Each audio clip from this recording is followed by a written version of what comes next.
it's a better vantage point for pictures. So if you want to do that now, as soon as I get the okay from, all right, we're going to get started. Please join us for the pledge.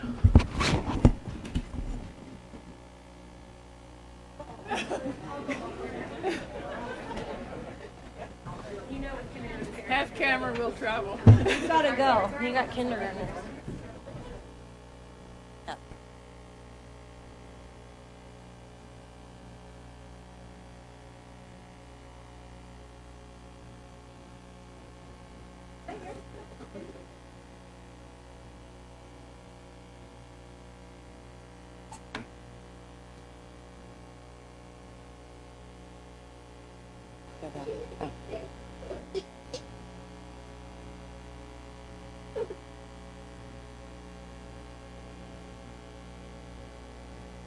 Just salute the flag. Ready, begin. I pledge allegiance to the flag of the United States of America and to the republic for which it stands, one nation, under God, indivisible, with liberty and justice for all.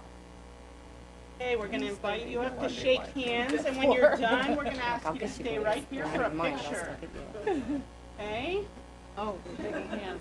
We're shaking hands, and then we're going to ask you to stay for a picture here, so people can move that way for pictures. Okay. All right? Very much. Thank you. Thanks for helping. No. You're right here. You're right here. Shake with that one. There you go. There you go. Well Thank you very much.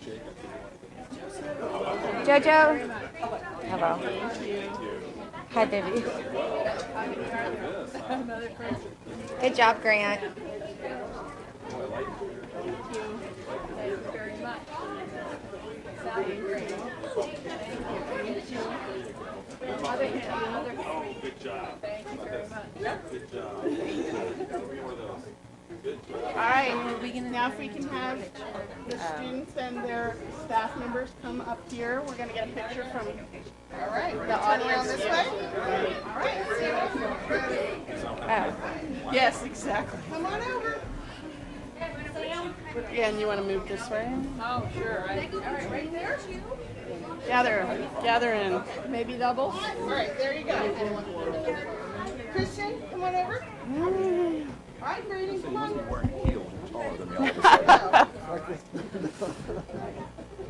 Get a little taller here. All right.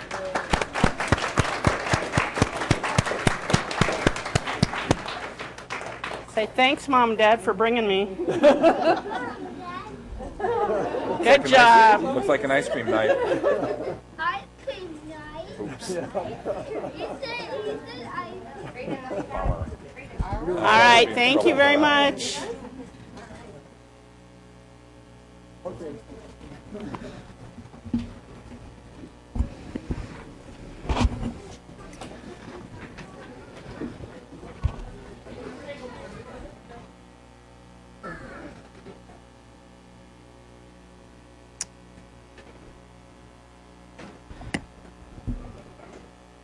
All right, thank you for joining us. We have no actions to report from closed session, and we have no expulsions tonight.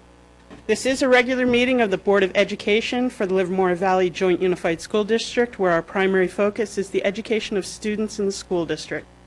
During this meeting, members of the public will have the opportunity to share information and voice their ideas and concerns regarding matters within the jurisdiction of this public agency. During the board's discussion of each agenda item, there will be time for you to have the opportunity to speak on that item. If a topic you want to address is not on the agenda, although it is not mandatory, we encourage you to fill out a tan speaker card, and you will be called to speak on that topic during communication from the public. If you wish to address a topic that is on the agenda, we ask you to get a blue speaker card, and when that item is considered, you'll be called to speak on that item. Again, it's not mandatory, and I will call your names in no particular order to speak to the board for no more than 3 minutes unless otherwise noted. You're all very lucky because this meeting is televised, and you'll be able to watch yourselves on cable channel 28 on Wednesdays at 7 p.m. and Saturdays at 9 a.m. So everybody give a big wave. Camera's right there. You're looking great. We like to remember that our focus is on students, so thank you for opening with students tonight. So that brings us to the first item, which is changes to the agenda. Madam Superintendent, do we have any changes to the agenda? Good evening, Madam President. We do not have any changes to the agenda this evening. Thank you. And that brings us to recognitions. Could you introduce the first one? It's absolutely my pleasure to introduce this part of the meeting, which is always the most exciting and special part. I'd like to ask that Mrs. Denise Nathanson, our principal from Arroyo Seco, come up, and she is going to do the honors of a formal introduction of the teachers responsible for the brilliant and talented students that you just heard lead us in the pledge.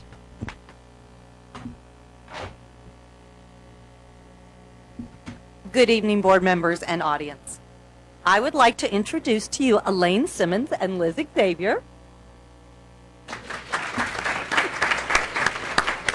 Our transitional kindergarten teacher and instructional assistant.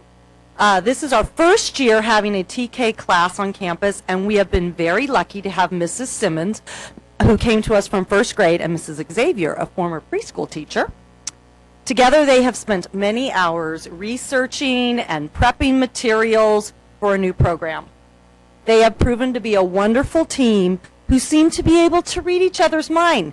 They can even finish each other's sentence, kind of like a husband-wife here. Over the year, our TK class has grown both in student numbers to 25, 19 boys, and 6 girls. Yes, that's right. There's a lot of energy in that class, huh, guys? The students fit seamlessly into our Arroyo Seco community. You'll find them at lunchtime with the first graders and the kindergartners on the playground having a great time. It's always a favorite stop by all of our staff members to visit and have students share their explorations with bugs and plants and their science table where they're now hatching eggs to see how they build sight words and learn letters and numbers. Please help me in recognizing and thanking Ms. Simmons and Mrs. Xavier for their wonderful and dedicated work for our TK students.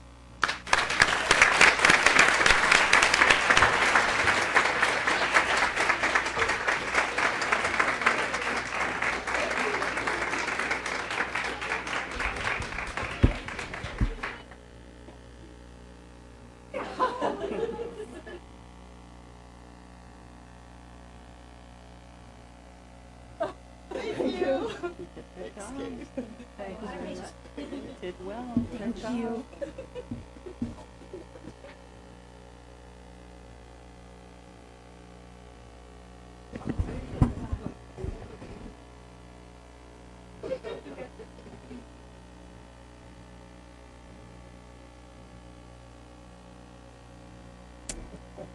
And we have another recognition. Would you like to introduce?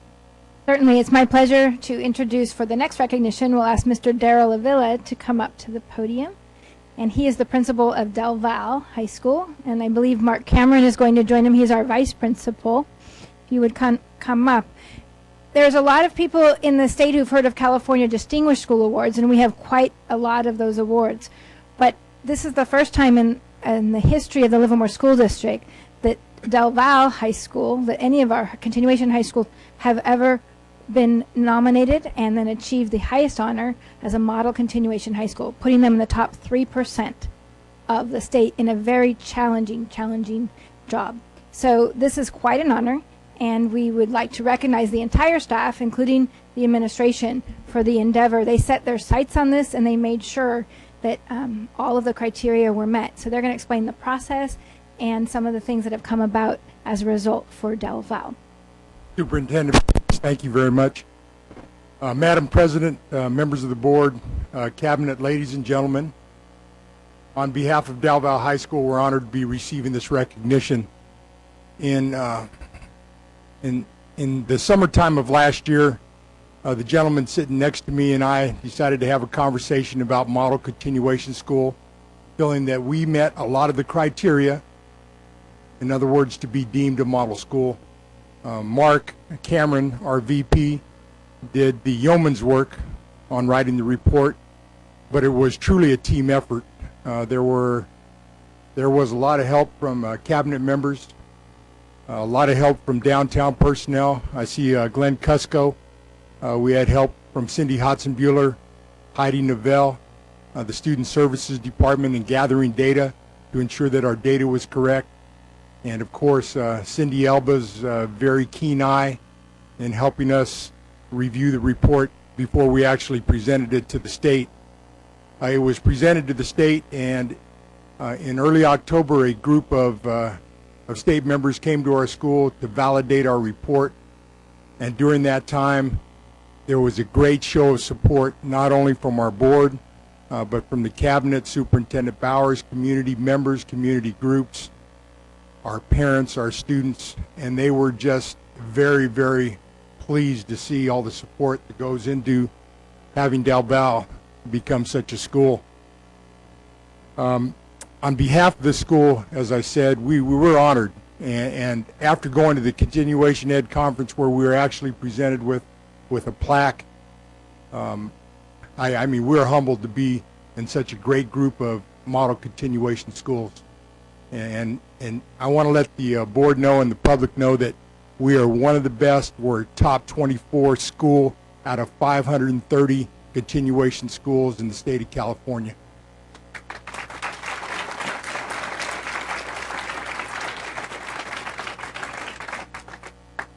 So it was a fantastic team effort. Everybody came together to support us, and we want to thank you for that. I have with us, I brought it today, the actual plaque that we received. Former superintendent of state schools came, Jack O'Connell, who was himself a former continuation school educator. So it was great to hear him speak. But thank you again very much for the recognition.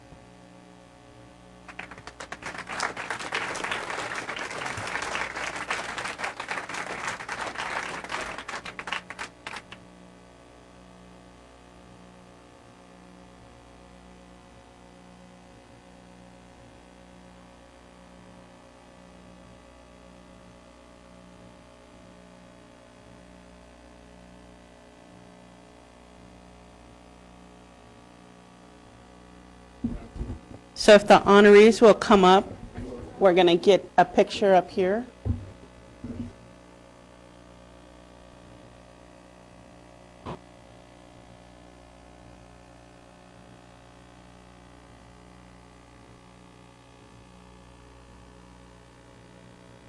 While we're getting pictures, if you were only going to stay for this part of the meeting, you're free to go. It's really interesting from here on out, but maybe only for us.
That brings us to student board member reports. Sarah, would you like to go first? Sure.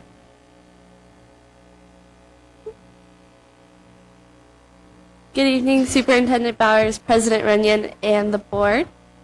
At Livermore High School, we're staying busy and active in the community. Our clubs are being very active in trying to get in all their annual service projects. NHS, our first National Honor Society chapter gave back to LHS by digging out and replacing the old grapevines in the walkway between the library and the 400 hall. They had died about a year or two ago and just kind of taken over that hallway. They replaced them with new vines that are more sustainable and won't take very much water to grow in order to survive the drought. And they're not going to have any fruit on them, so they won't bring in fruit flies. The spring production will be the 9th. We'll start the May 9th and continue on for a week or two. This year's spring production is Millie, and our two stars, or main stars of the show, are Megan Hornbacker and Sean McRory. Tickets for the shows can be purchased online. The CTR Club is looking for students to sign up to be the executive officers for next year. And if students are interested, they're encouraged to see Mrs. Schill in the Career Center. The Latin Club is also meeting this week to plan their annual service project and give back to the community and the school. For sports, last week our cheer team had their annual cheer tryouts and ended up creating a team, or 3 teams, of 58, consisting of 55 girls and 3 boys. First time we've had boys, so it's very exciting. Also, last week, boys track beat Granada at their track meet, and they finished the season undefeated, which I guess is the first time since 2001, as Mr. Rogie informed me. Unfortunately, our girls did not receive the win for that meet, but they still did an amazing job this season, and we're just overall very proud of them. LHS's annual Lax Bro Day will be this Friday to support our boys lacrosse team's game against Granada. Bro tanks will be sold Thursday and Friday to Cowboy Nation so students can show their spirit. For some school news, this past weekend, many students learned that they are the recipients of the Pedrosi Scholarship. And although we don't know all of the students who received the scholarship yet, the ones that I've heard seem as very diverse and amazing students at LHS. Along with everyone else, LHS started their AP testing this week, and it will continue on to next week. We want to thank the LHS alumni for purchasing new recording devices for the language department to use for their tests. We were using cassette players, and it was getting pretty confusing, but we got new handy-dandy MP3 players. I would also like to thank Mrs. Matamore for organizing all the AP tests and making it really easy for the students to take their tests, because it is a very daunting week or two. Our seniors last Wednesday went to Christensen Middle School for Leadership Awareness Day, sponsored by the Molly Knott Foundation. The day consisted of 6th, 7th, and 8th graders who were nominated by their teachers because their teachers saw something special in them that showed they can be a leader in one way or another. The huge message of the day was for students to really understand at a young age that you don't need to be in leadership or, student officer to really be involved. That, being a leader can start in small things and really just building courage in yourself and confidence. The high schoolers spoke of small experiences with bullying, sports, and just life obstacles where they stood up for themselves and gained confidence. And I'm very glad that many of the board members were able to attend and see the day in action. The junior class of 2015 is holding the annual lei fundraiser for students who are wanting to purchase their leis for graduation. Custom lei orders can be made at the activities window. I spoke maybe 2 meetings ago about our Pennies for Patients that has been going on all for April, and it's been a huge success and bigger and better than before. We've actually temporarily filled and disabled 2 of the Coinstar machines in Livermore, so we're waiting for them to be emptied in order to finish the rest. We had one classroom that was at $500, so we're having to wait to find who the winner is. On Friday, LHS's ASB will be holding their annual Staff Recognition Luncheon in cohesion with administration and PTSA. We encourage all of the board members to come and grab a Mr. Pickle sandwich and a snow cone. We have 8 in-house scholarships this year for the seniors to apply for, and we are very excited to see some seniors receive recognition for their excellence. And that's the roundup for Cowboy Nation. Great. Thank you very much. And Haley? Good evening, Superintendent Bowers, President Runyon, and Board Trustees. We have a little over a month left of school, and we're all looking forward to closing it out on the same positive note and the energetic start that we had. So in sports, our boys golf qualified for NCS, so they'll be competing on Monday. And our boys baseball is on a 6-game winning streak. Our softball team recently defeated Foothill, and both swim and dive teams are competing in the E-ball championships this weekend. We'd also like to give a special shout out to Jeremy Williams, who just tied the school record in high jump. So he's been doing a lot of great things, both at school and at tournaments outside of our district. So we're really excited for him. Also, our cheer and dance teams held their tryouts last week, and they have their new teams formed for the upcoming season for next school year. So they'll begin practicing soon to ensure that they have some really cool routines for us when school starts again in the fall. In academics, AP testing has begun this week and will continue through next week, so we wish both Granada and Livermore students luck in their testing. We want to thank our counseling center for ensuring that all students were prepared and had the proper information to arrive to their tests on time without stressing about what materials they needed or having their bubble sheets filled in.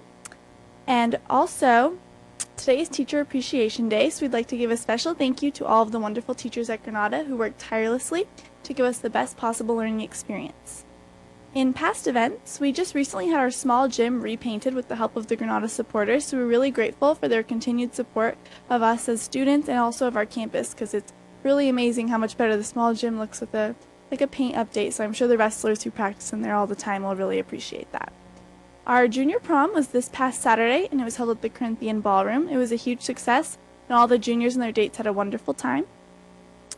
In upcoming events, our annual male pageant, Mr. Matador, will be held this Friday, May 9th, in Granada's Big Gym at 7 p.m. All proceeds from the event will go to the Granada Fights Foundation, which donates all of its fundraising efforts to the Jimmy V Foundation for Cancer Research. So we hope to see you all there. It's $3 for admission as a student and $5 without an ASB card. 50th anniversary is also still in the planning. Well, it's pretty much already planned, but the event will be held Memorial Day weekend, so if you haven't already signed up for any of the events and are interested in attending, we encourage you to check out our website and get some more information about that. We hope to see you all around downtown that weekend. There will be plenty of fun events and also at the school as well. Our leadership class is in the process of planning our Powder Puff games that we held on Friday, May 30th. So packets for Powder Puff players and coaches, as well as boys cheer and dance teams, are currently available, and we encourage any Granada students interested to sign up. And we encourage you all to come out for the night of the game, which will be Friday, May 30th, as I said. There's going to be food trucks there, so you guys can all enjoy the games while grabbing a bite to eat. Appointed ASB positions for the upcoming school year will become available soon. So these are the positions for students that are unelected. They're based on their merit as students, how they've served the school, their excellence inside and outside of the classroom. So we're really excited to see which students step up to those positions, because they're really key in planning our events for the school year. Leadership is still in the process of planning the Granada Kindness Week that will take place June 2nd through June 6th. We're really looking forward to bringing kindness and joy to Granada, and we're hoping that this week leaves a lasting impression on the student body. Fundraising is complete for the water well that we've been working on for the past 2 years, so we're in the process of finalizing the location in Ghana where it will be built and for which village it will go to. The entire leadership class, but particularly the International Community Outreach Committee, is very excited to see their goal finally reached, and even more excited to see how it will add to the quality of life of its recipients. We have a Spirit Week coming up next week as well, so the days are as follows. Monday is Fashion Disaster Day, Tuesday is Tie or Die Day, Wednesday is When I Grow Up Day, Thursday is Camo Day, and Friday is Pink versus Blue Day to go along with our Battle of the Sexes rally, which will be held that Friday, May 16th.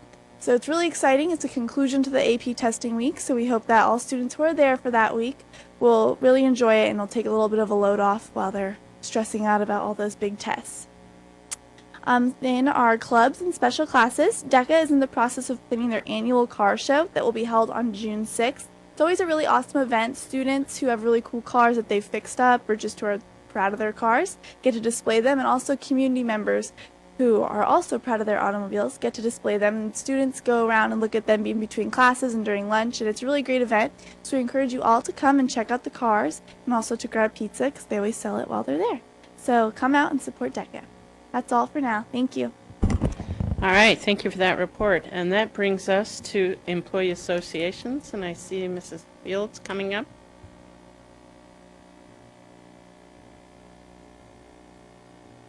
Good evening, President Runyon, Superintendent Bowers, members of the board, and cabinet. Just a couple quick things. The year is winding down. People are still going full steam ahead, but there are a couple things to highlight.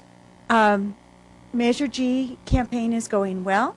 Several of our local candidates have actually contacted different people on the campaign to see about volunteering their efforts to our phone banking. Both Tim Sobrante, who's running for the Assembly seat, and Jeff Bowser, who's running for the County Office of Ed Superintendent seat, contacted me, and I put them in touch with our Measure G website. We also have more of our teachers stepping up and doing more than one night. And Katie Cortez was so happy to volunteer that she volunteered her husband Ron twice.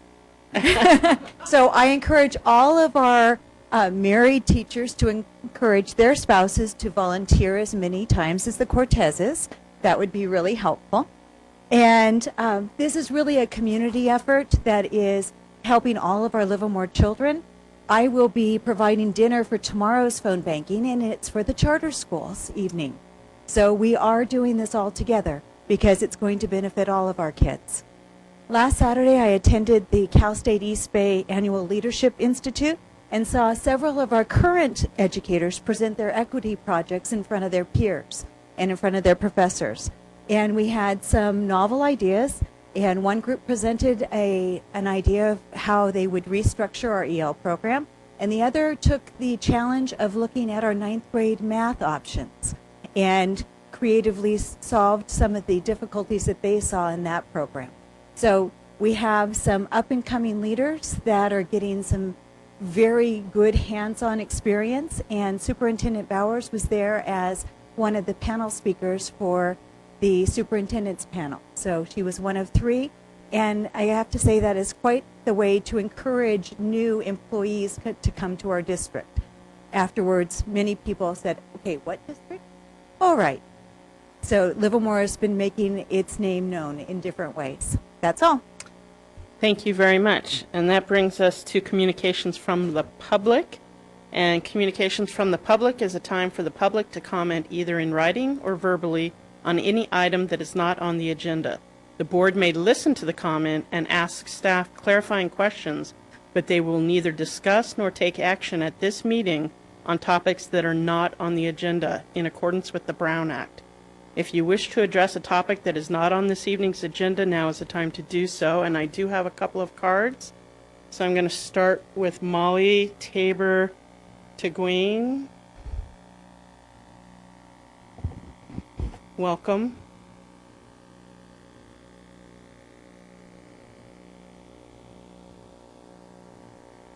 Hi, I'm here to say that homework is getting a little bit ridiculous. I think homework shouldn't count against a kid's grade, and homework is just practice. It shouldn't reflect a child's progress ability or knowledge. Although large assignments like book reports, essays, and other things are probably an exception, but daily homework like workbooks and worksheets, they're practice and not tests. I think that homework shouldn't drop our grades at all, but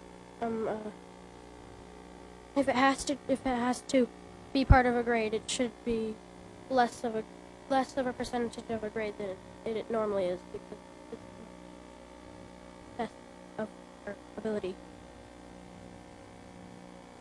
Thank you very much. And Craig Bueno.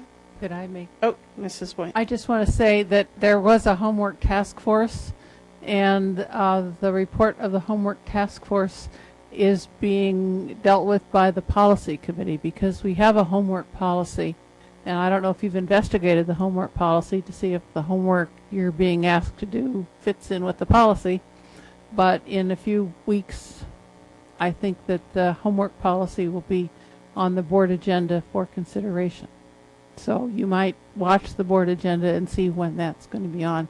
And I have more understanding than you can possibly believe, because my first challenge to a teacher was about homework policy when I was a freshman in high school, and I won that one. So I thank you. All right, Mr. Bueno.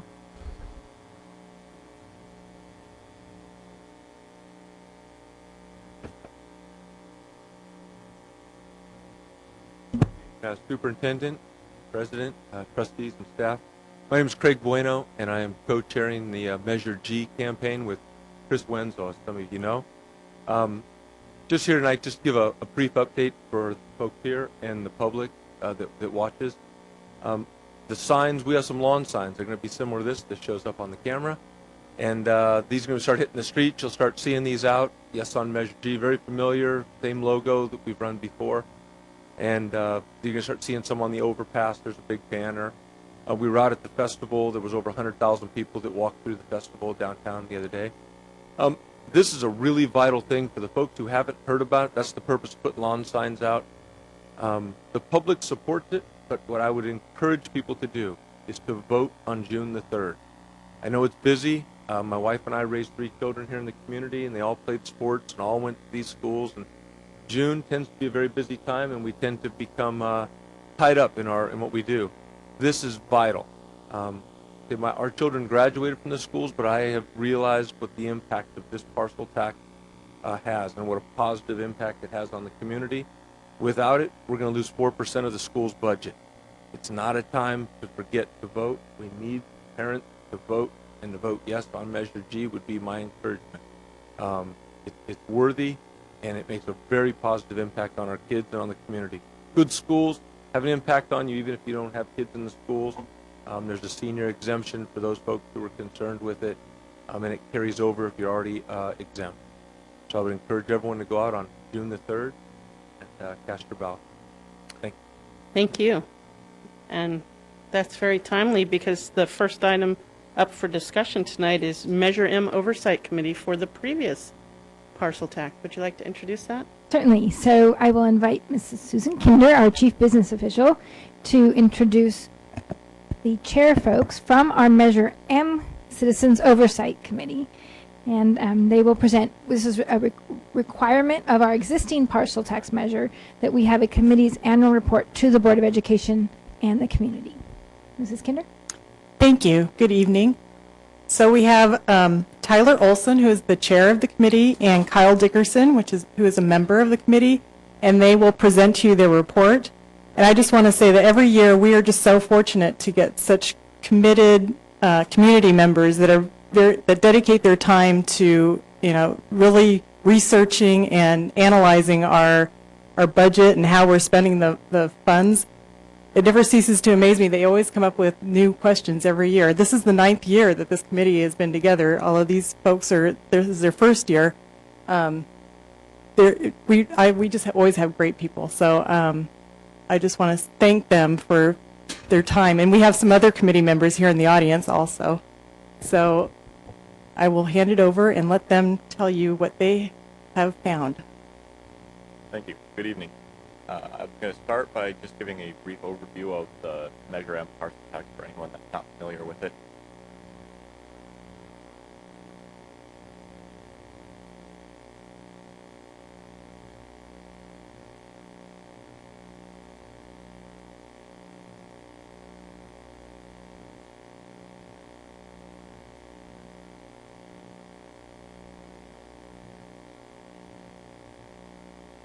Okay. So background of the measure M was a parcel tax approved by Livermore voters, authorizing an annual tax per parcel of $138. There was exemptions for citizens over age 5. They applied for those exemptions. It went into effect on 2010. You know what? I'm going to ask you to just take a minute and see if our IT department can get it working. I'm so sorry to interrupt you. Jeff, are you in the back?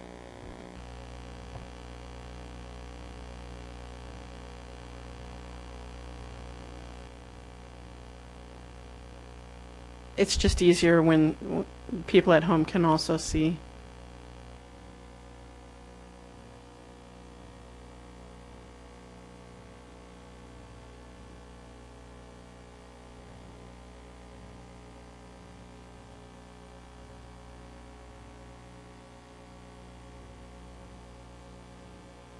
Is this showing a need that we need technology money? Maybe while you're waiting, you want to give us a little bit about your background and how you came to know of it and join up. Sure. I'm a software developer at Lawrence Livermore National Laboratory. I moved here with my wife about 5 years ago. We have a little girl now, and I had seen through an online news article that they were asking for volunteers for the oversight committee. and I felt that I'd like to do something to help educate the community and help make sure that these programs are being run and that we are able to take advantage of them. I just wanted the opportunity to give back to the community, and we hope to spend time here as our family grows and as our daughter grows up, and hope that we'll be able to take advantage of the improvements that the school district receives from these funds. Wonderful, wonderful. Hi. Hi. My name's Tyler Olson. I'm an attorney in San Jose. I live in Livermore. Lived here since 2007 with my wife. We have 3 boys, twins who will be 3 this July, and a 1-year-old. So keep us busy. And you have extra time. Very proud. I do of have you. some extra time to volunteer and help out. It's an important cause, as Kyle mentioned. Schooling is very important. It will be very important for my kids, for my family. I want to do everything I can to help the city of Livermore and the school district. I think it's a great area to raise a family, to live, and I just want to see it improve. Well, Every little bit helps. We appreciate it because it's a requirement of the bill, so we need people to step forward. And how are we doing for the coming year? Do we have enough people, or some people termed out this year? We'll have 2 members that are terming out. So we'll need some new applicants. Yes, we will. So is it time for you to, did you enjoy your time on the committee? Well, this Did you is their learn a first lot? year, so they have 1 more year. Yes, They'll be with us but next year. this is Oh, your well, opportunity to pitch you the can advertise folks at for us. home that it's not too onerous, but it's interesting to learn a lot about the district. No, it is interesting, and it's not a large time commitment. It's, I think we met 4 times for a couple hours each meeting, and then of course we had email communication back and forth. So it's really, if somebody that wants to get involved in the community, it's not a large time commitment, but yet an important task. People should, volunteer. We need a couple more people to come and do this presentation next year. There you go. Well, would you like to introduce the other members of the committee that are here? I see think that Betty. Mr. Bueno is also on the committee. And Mr. Bueno is on the committee, and you met him. Peg is in the back. He's on the committee. He presented last year. Yes. Probably a familiar face. Betty. Betty's here. She's new this year as well. So, All right. So, gentlemen, are you going to be able to get this going?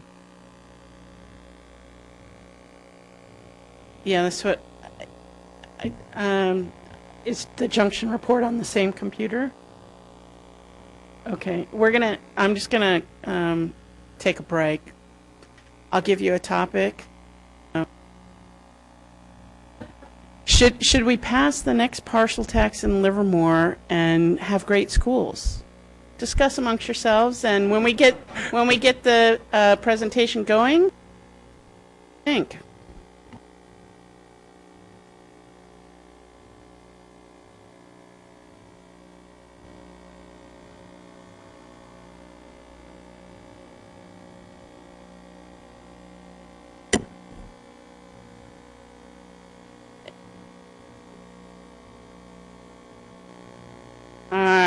Success. Thank you very much. All set? All set. Okay. So as I mentioned, the Measure M parcel tax had been approved by 76% of Livermore voters in November of 2008. It authorized the parcel tax of $138 per parcel annual, with exemptions if applied for by citizens over age 55. The parcel tax went into effect in 2010, and Measure M was in effect for 5 years. So there is the following year, and then Measure M will expire, which is what the Measure G was to replace it.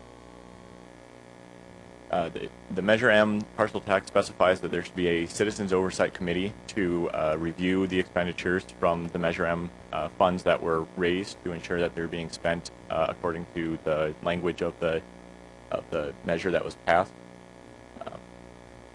And the committee submits an annual report of our findings.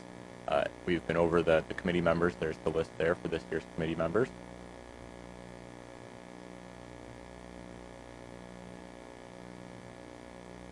Cindy. And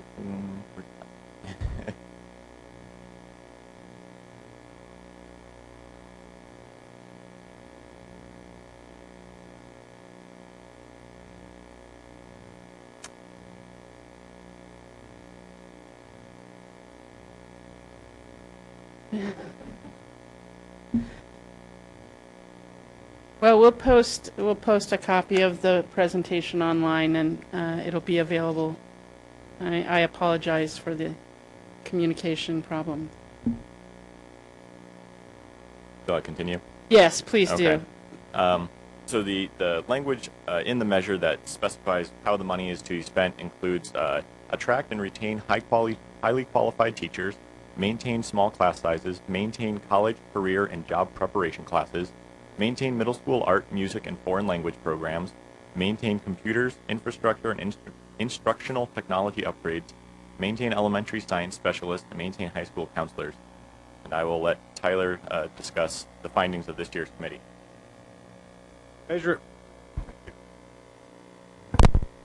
Measure M revenue for the current year is estimated to be $3,834,330. This estimate is based upon 29,357 parcels of real property in the district in Alameda County, 126 parcels of real property in the district in Contra Costa County, and 1,698 granted exemptions, which leaves 27,785 taxable parcels in the district.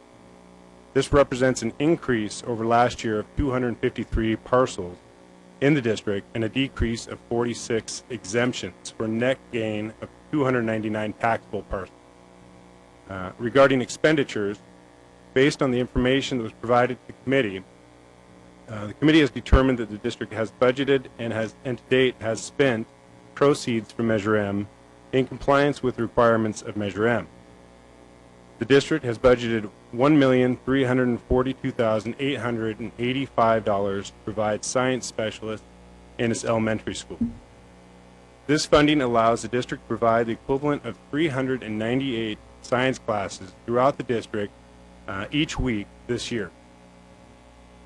The district has budgeted $486,682 of Measure M funding to provide high school counselors at each of its high school sites.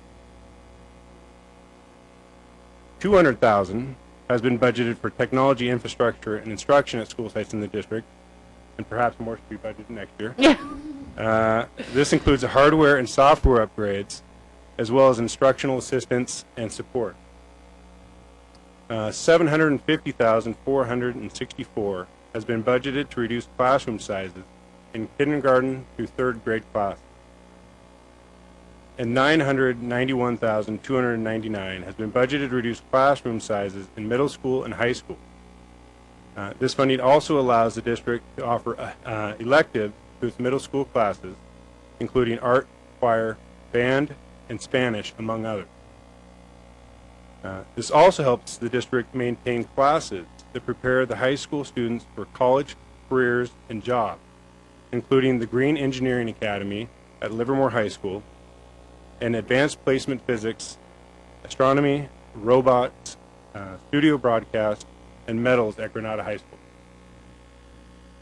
Finally, for collection of the parcel tax fees, the counties charge an assessment fee of approximately $63,000. As a percentage of Measure M revenue, the district has budgeted to spend approximately 35% of the revenue to provide science specialists for its elementary school, 25.6% to reduce class sizes and expand curriculum in its middle and high school, 19.6% to reduce class sizes in kindergarten through third grade, 12.7% to provide additional counselors in its high schools, 5.2% on technology, infrastructure, and instruction, and 1.6% for county assessment. The district has benefited from Measure M in many ways, as reflected in the committee's report. These include allowing the district to provide the equivalent of 14.21 full-time science specialists in its elementary school. It allows the district to increase the number of high school counselors by an equivalent of 4.25 full-time positions. It also allows the district to increase funding available for technology upgrades, as it has more than doubled the funds available for this purpose from approximately $197,000 to $397,000. And the district has been able to maintain smaller class sizes. Specifically, Measure M funding has permitted the district to reduce class sizes in its elementary schools from 32 students per class to 24. In its middle schools, Measure M has helped reduce class sizes from 31 to 30 students per teacher. And in high schools, Measure M has helped reduce class sizes from 32 to 31 students per teacher. In conclusion, as detailed in the committee's report, the committee is satisfied that the district has budgeted and to date has spent proceeds for Measure M in compliance with the requirements of Measure M. Thank you. Thank you very much, and I would love for all the members of the committee that are here tonight to come up and let us thank you for your service.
All right, I neglected to offer anyone the chance to ask any questions. Were there any questions from the audience? Good. Okay, so are we up and running? Okay, then we're going to take a 5-minute break and see if we can get the technology. I apologize to everyone for the delay, but we'd rather have the presentation that you developed.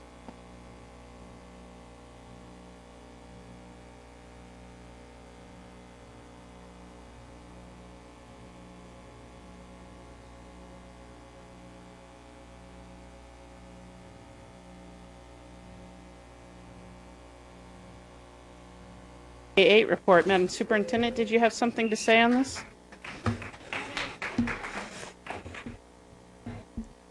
So thank you. I will ask Mrs. Cindy Alba actually to do the honors of the introduction. She's our assistant superintendent, and she's been working hand in hand with Junction K-8 this year. And I believe we have our principal, Greg Elliott, and our vice principal, Dana Taylor, as well, who will be part of the formal presentation. But we even have a great bunch of staff here, and they've stuck it out. So welcome, Junction Bulldogs. Yeah. So thank you very much, and thank you, Board President and trustees. It really is this report tonight that Greg and I will do is really in honor, really is honoring this staff who you will hear about the tremendous work that they're doing at the school and the opportunities that they're offering their students. And we are so thrilled that the technology is working because we have lots of photos to show you to be able to actually help you visualize and the audience to visualize what's happening at the school. So this evening we're going to provide you an overview of what's been going on at Junction, really highlighting the work of this tremendous staff and community, and give you some information about where things are moving. That felt so good. Anyway, so just as a means of a little bit of background, Junction K-8 opened its doors in the fall of 2010, and that was after the design committee, which included people from the Portola community and the Junction Middle School community and board members and some people from the district, and getting together and looking at what we could do to design a program, a K-8 program for our students. And after a lot of research, visits to schools, model schools, and just a lot of work, and many of these people who are sitting out here today were a part of that design committee. The Junction K-8 school model was put together, and over the last couple years has just continued to grow in the depth of their programming. Thus, you can see that the enrollment of the school continues to rise. The English-Spanish dual immersion program That was one of the key features of this school when we had the design committee. Very strong feelings about building that program and making it a stronger program for our students. And so that now expands from kindergarten to 7th grade, and next year it will go up to grade 8. The other thing that makes Junction a unique school is the extensive after-school programming for students. And Mr. Elliott, the principal, will talk a little bit about that. But just from the academic side to the special interests, the arts, that really makes Junction a community school. And then in 13-14 school year, actually in 12-13, we began working with Pivot Learning Partners at within our district, and that was because our district moved into program improvement, and Junction was one of the schools in program improvement where we wanted to focus our efforts. So we've been working with Pivot as, and it really is learning partners working together to look at what we can do to make our district strong and to make Junction even stronger. And so last year, one of the pieces that we looked at was something that was called the Academic Performance, Academic Program Survey, and that has several different components to it that are designed, it's from the California Department of Education, designed to look at what are those things that we should have in place at all of our schools, but especially as a school, we want to raise the achievement for our students. And so that survey that we did with the staff at the school was looking at what kind of instructional materials and programs were there, how we're using our instructional minutes, and were we meeting the requirements to really make sure we have enough time in teaching all of our academic subjects, including math.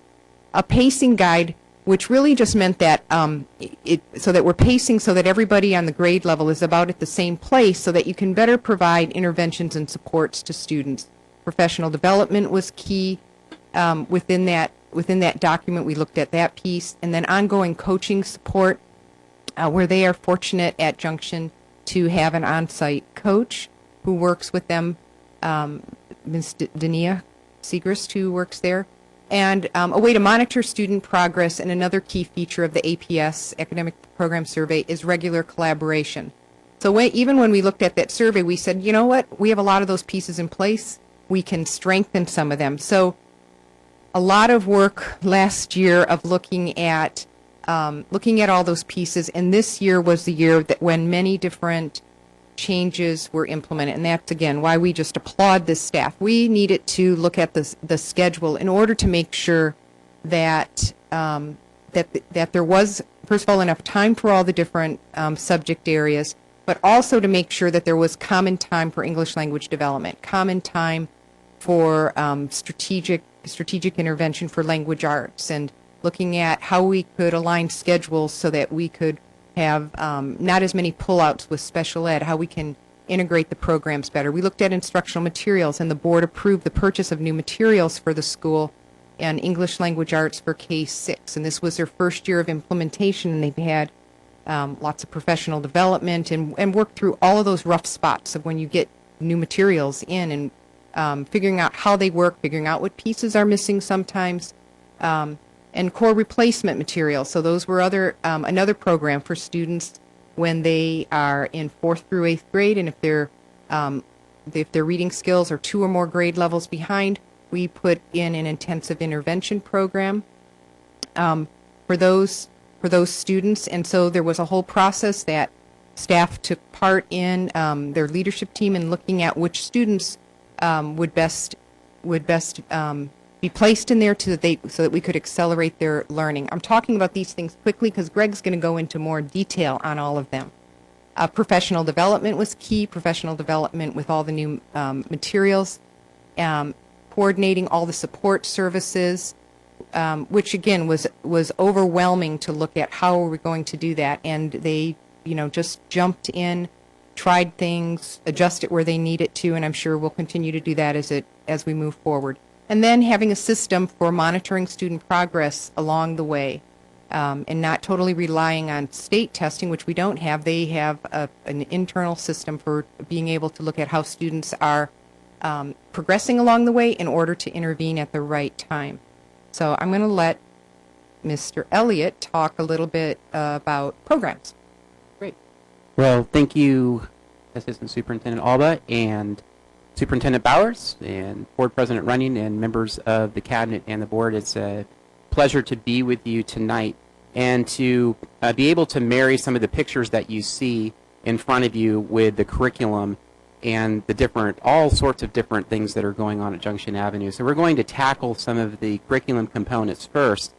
When you ask a staff to implement a new curriculum, especially a curriculum of Treasures to Soros, which is the publisher is Macmillan McGraw, there are many, many different components to that curriculum.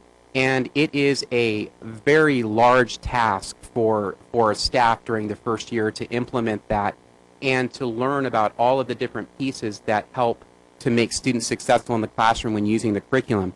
I'm not going to take the time to go through each one of those bullets. You can read those as we move through. I do want to let you know that it is about celebrating the achievement of the staff and being able to take the curriculum, make meaning of the curriculum during their first year, and break it down into meaningful units for the students to be able to be successful within the classroom, whether it is in the regular ed classroom or an English-only classroom or in our dual immersion program. All the teachers rolled up their shirt sleeves and really dove into the curriculum to make meaning of that and help students make meaning of it.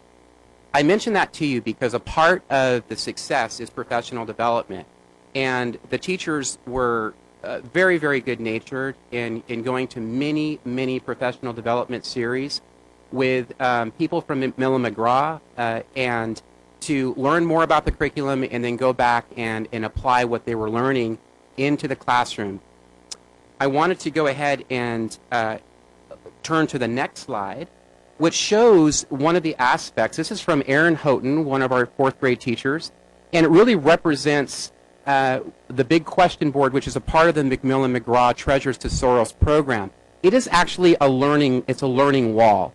And if you, I know it may be hard for you to see all of those areas right there, but we have the big idea, which right there would be making, it says what makes a habitat unique. And you can see as we move down that there are many different aspects. Common Core state standards are being introduced, vocab strategies, academic language, vocabulary for English learners by using the pictured cards that go along with it, as well as things down there at the bottom that tie in.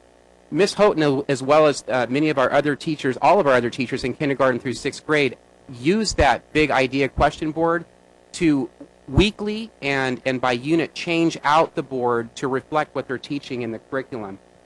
It's important for me to highlight this as a celebration of Erin's classroom and the amazing work that she does there, but that's replicated as we move throughout the other classrooms. It really is a great anchor.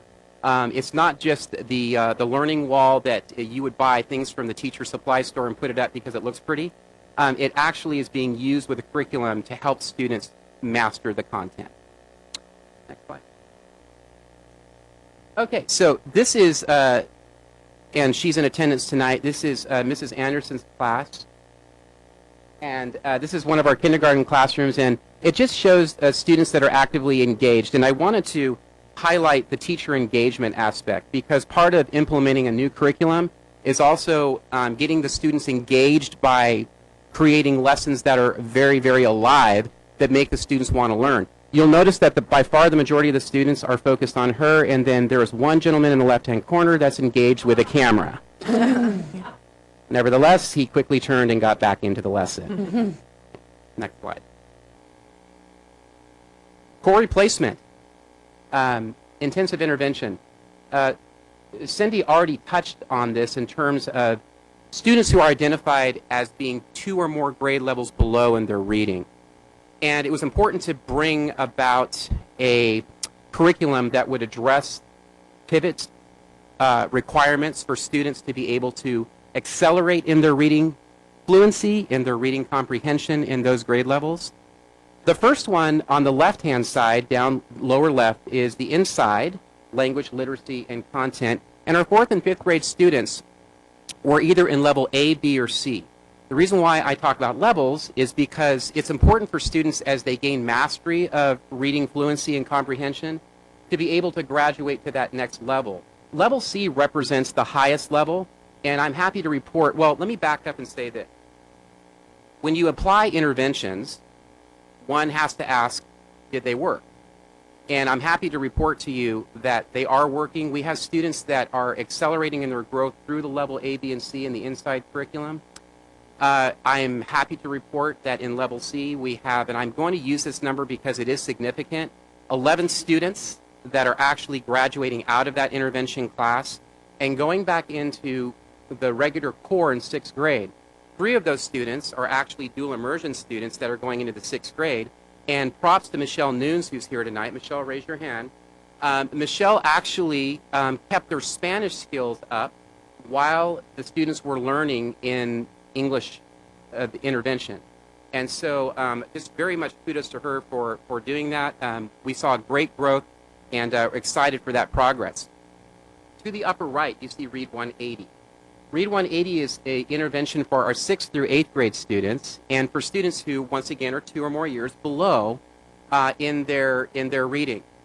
We have a teacher here who's represented, Miss Gina Del Duco. Gina, raise your hand so they can see you. And Gina teaches in our Read 180 classroom, and we can go ahead and go to the next slide. Really, the pictures here show Read 180 in action, and if you can take a look at the top, you'll see Teresa McGowan. Teresa McGowan is a resource teacher that is in a co-teaching model with Gina. Teresa spends a lot of her time as a resource teacher meeting the needs of our students' IEPs, but she actually is partnering with Gina in the actual rotations that Read 180 students go through as they move through their day to build their fluency and to build their comprehension. I could stop and comment probably a good 5 minutes on each one of those different sections.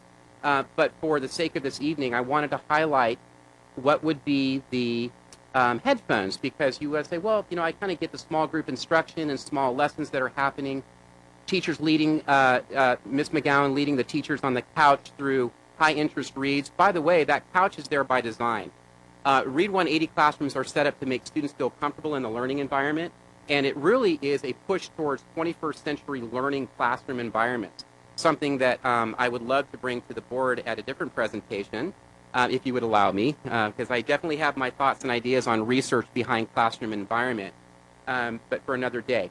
But I wanted to point out to you the headphones, because the headphones are part of the listening that the students do.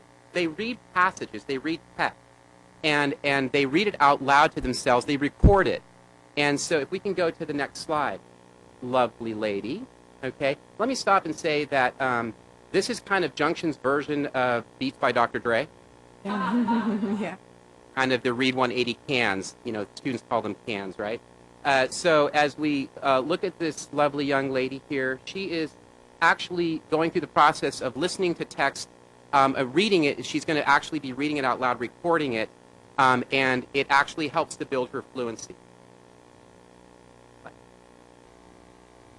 As we moved through the year expanding instructional strategies, the Common Core focus areas are really aligned with the district's vision for embracing Common Core. And this is something that was rolled out at our Leadership Institute in August. And Junction certainly was very well represented at the Leadership Institute. And it was so nice to see so many of our teachers participate in that.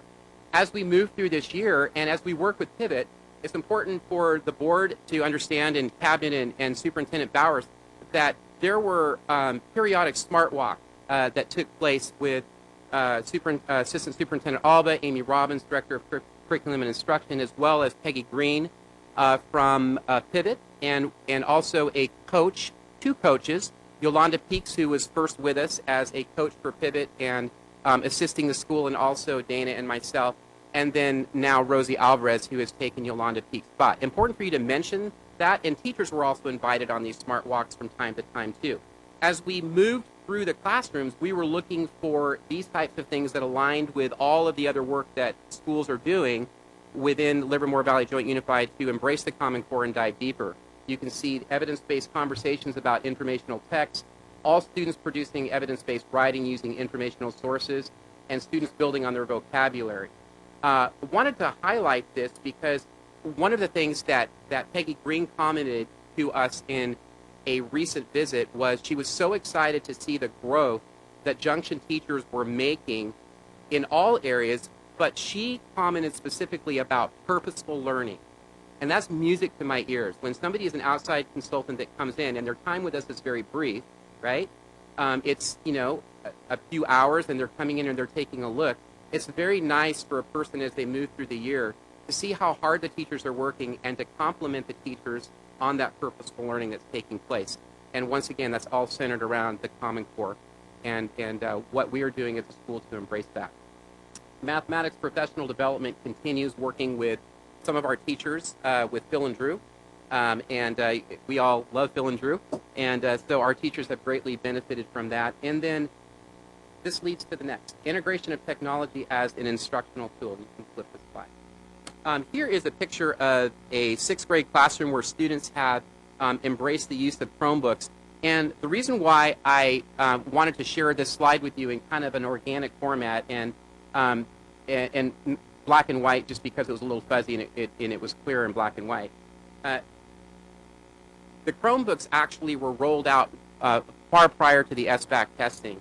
And huge props to the staff, specifically in grades 3 through 8, for quickly having that technology infused into their classroom and not waiting for the SBAC testing. It wasn't about the testing. It wasn't about using the Google Chromebook as a measure for testing, but they quickly became excited about using the technology to integrate it with the actual curriculum. In this lesson right here, in the 6th grade classroom, Ms. Dumarchand, she's actually using that with the Macmillan-McGraw core content that was purchased by the district, and so we're marrying technology with our use of the curriculum. Next slide. This is Steve Grajada's Read 180 classroom, and Chromebooks are being used there as the students are using those Chromebooks to apply it to the curriculum. And just next slide, just another shot of that. The students are using that. Next slide. Once more, but then also to the right is split screen. And I wanted to talk a little bit about the common things that you would find within classrooms. As you move through the classrooms, there's a very cohesive, what I would call focus on content and language objectives. And it's really nice to walk into classrooms and see that we're paying attention to both of those, especially with our English learner population. We have many English learners at the school. And to focus on the language objective is a real key as we're applying the content. Next. Highlights. Oh, okay, this is a good commercial. My vice principal is going to join me in just a minute, okay? So I wanted to let you know that because she is a part of the presentation. So, okay, now these two might seem like random photos, but they're not, because it's not just about academics, it's also about life. It's about the culture of the school and going out into the front on any given day. I actually had my camera on both of these shots, and the reason why I'm highlighting it is to Rylan to the left, was so comfortable with the school surrounding, and there were multitudes of kids around him at this point. He wasn't mugging for the camera. He literally just took out his violin, and he started playing Mary Had a Little Lamb, and it was squeaky. It was squawky. And he looked up at me, and he said, "You going to shoot a photo?" And I'm like, "Yeah, I'm thinking about it." And I said, just kind of look down and keep playing. And there you have it, okay? And just a wonderful young man to the right as we were taking pictures of the rollout of the Google Chromebook. So, music is next, and that was a good lead into music. Picture of Mike, not Mike DeVita, but Tom Jones. And hi, Dana. Hi. And so I wanted to highlight the music class. Because Junction is a K-8 school, we have the opportunity of extending music all the way down to the 5th grade. Not all schools have that opportunity, but because of the K-8 environment, we're able to do that. And it's very, very nice for our students to begin to build that musical skill set as they move into middle school. Both Mike DeVita and Tom Jones are passionate about that and really are loving the fact that they can reach out to those 5th grade students. We're going to be having 4th grade students that are going to very quickly, within the next few weeks, be able to sit through a presentation that they do in their music room, and students can go ahead and sit through that and enjoy it and get involved in music. One last thing on this slide. Both fall and spring concerts are very well attended at Junction. It's absolutely amazing to walk into that multi-purpose room and see the energy that comes from the performers. Both Tom and Mike bring in high school students and former students as mentors during those performances to just bring about a sense of community and spirit that all revolve around music. Well, this next one, Junction Pep Rally. And this was, let me first of all say it's a pleasure to work with Dana Taylor as my vice principal. It's wonderful to team with her. We team with her on so many different things throughout the course of a week. This was Dana's brainchild, working with the ASB leadership class. I'm going to let her take over and talk about the Junction Pep Rally. Hello, how are you? I wanted to really highlight what happened here this year, and it just happened organically, and I'm so proud of our students and of the Granada students. So I'm just going to share a little story right here. What you're seeing is a picture of our leadership students attending a Granada rally. It all started out with a student from leadership wanting to bring the spirit back. We're seeing a lot of spirit coming back to Junction, and kids are really feeling the pride. They've adopted colors for each class. They're doing little paw waves in the hallway. We're feeling the pride. They wanted to have a rally. They wanted to be different than the other middle school. So I said, okay, well, how are you going to prepare for this? Because it takes a lot of work. Well, they said, well, how are we? And so I called up some friends over at Granada High School. They were amazing. They sent over their rally commissioner, Olivia. She met with our team of students. They got invited to actually see a rally. They got VIP seats, which they thought were amazing. But I have to stop and say that it wasn't just them learning to see what a rally really looked like. They came away talking about how amazing Granada students were to them and what real leadership looked like by the way they were hosted, the way the students took them in and taught them things and modeled for them. They were so excited not only to do their own rally, but to actually become part of the Granada tradition. And a few of ours will go over to Livermore to be part of their leadership tradition. So I thought it was just an awesome feeder school activity. They did have a rally. They worked very, very hard. They timed everything. They worked again with Olivia. Olivia came over, the rally commissioner from Granada, and watched it with them. It was amazing. It was well received by the staff and students. I was so proud. I was like a mom. I was so proud of the kids, and Olivia got to debrief with them afterwards. We were just really proud of our school spirit, and it's something that we want to uphold and make a tradition. Oh, okay. We also, we also hold something called AO5. We nicknamed it AO5 as Academic Olympics for 5th graders. It's another feeder school activity for us. We invite Maryland and Rancho and our Junction kids all to work together. You can see them there on the table, and they're so cute. They named their little tags. Some of the team names were, M, R, J. 3 schools together. So you can see all 3 of them were from different schools, Maryland, Rancho, Junction. It was a great way for them to bond and kids to get to see what Junction's going to look like next year. It was well attended, and a lot of parents were really pleased with the outcome and the welcome they got. Next picture right here is representative of the Academic Olympics that is held with 6th through 8th grade students, and this has been going on at Junction for quite some time. And so this is just a group shot of all the students that participated with the medal winners, and we have some familiar faces that are right in front of us. Special thanks to Board Member Ann White for being there. You can see Ann's picture there. And for also Superintendent Bowers and Assistant Superintendent Alba, so thank you for being there. And we'll move on to the next slide. Thank you. Character counts at Junction. We are reigniting character counts, and the reason why I bring this up is because really a need for character for all of our kids, whether our kids are struggling or whether our kids are doing well.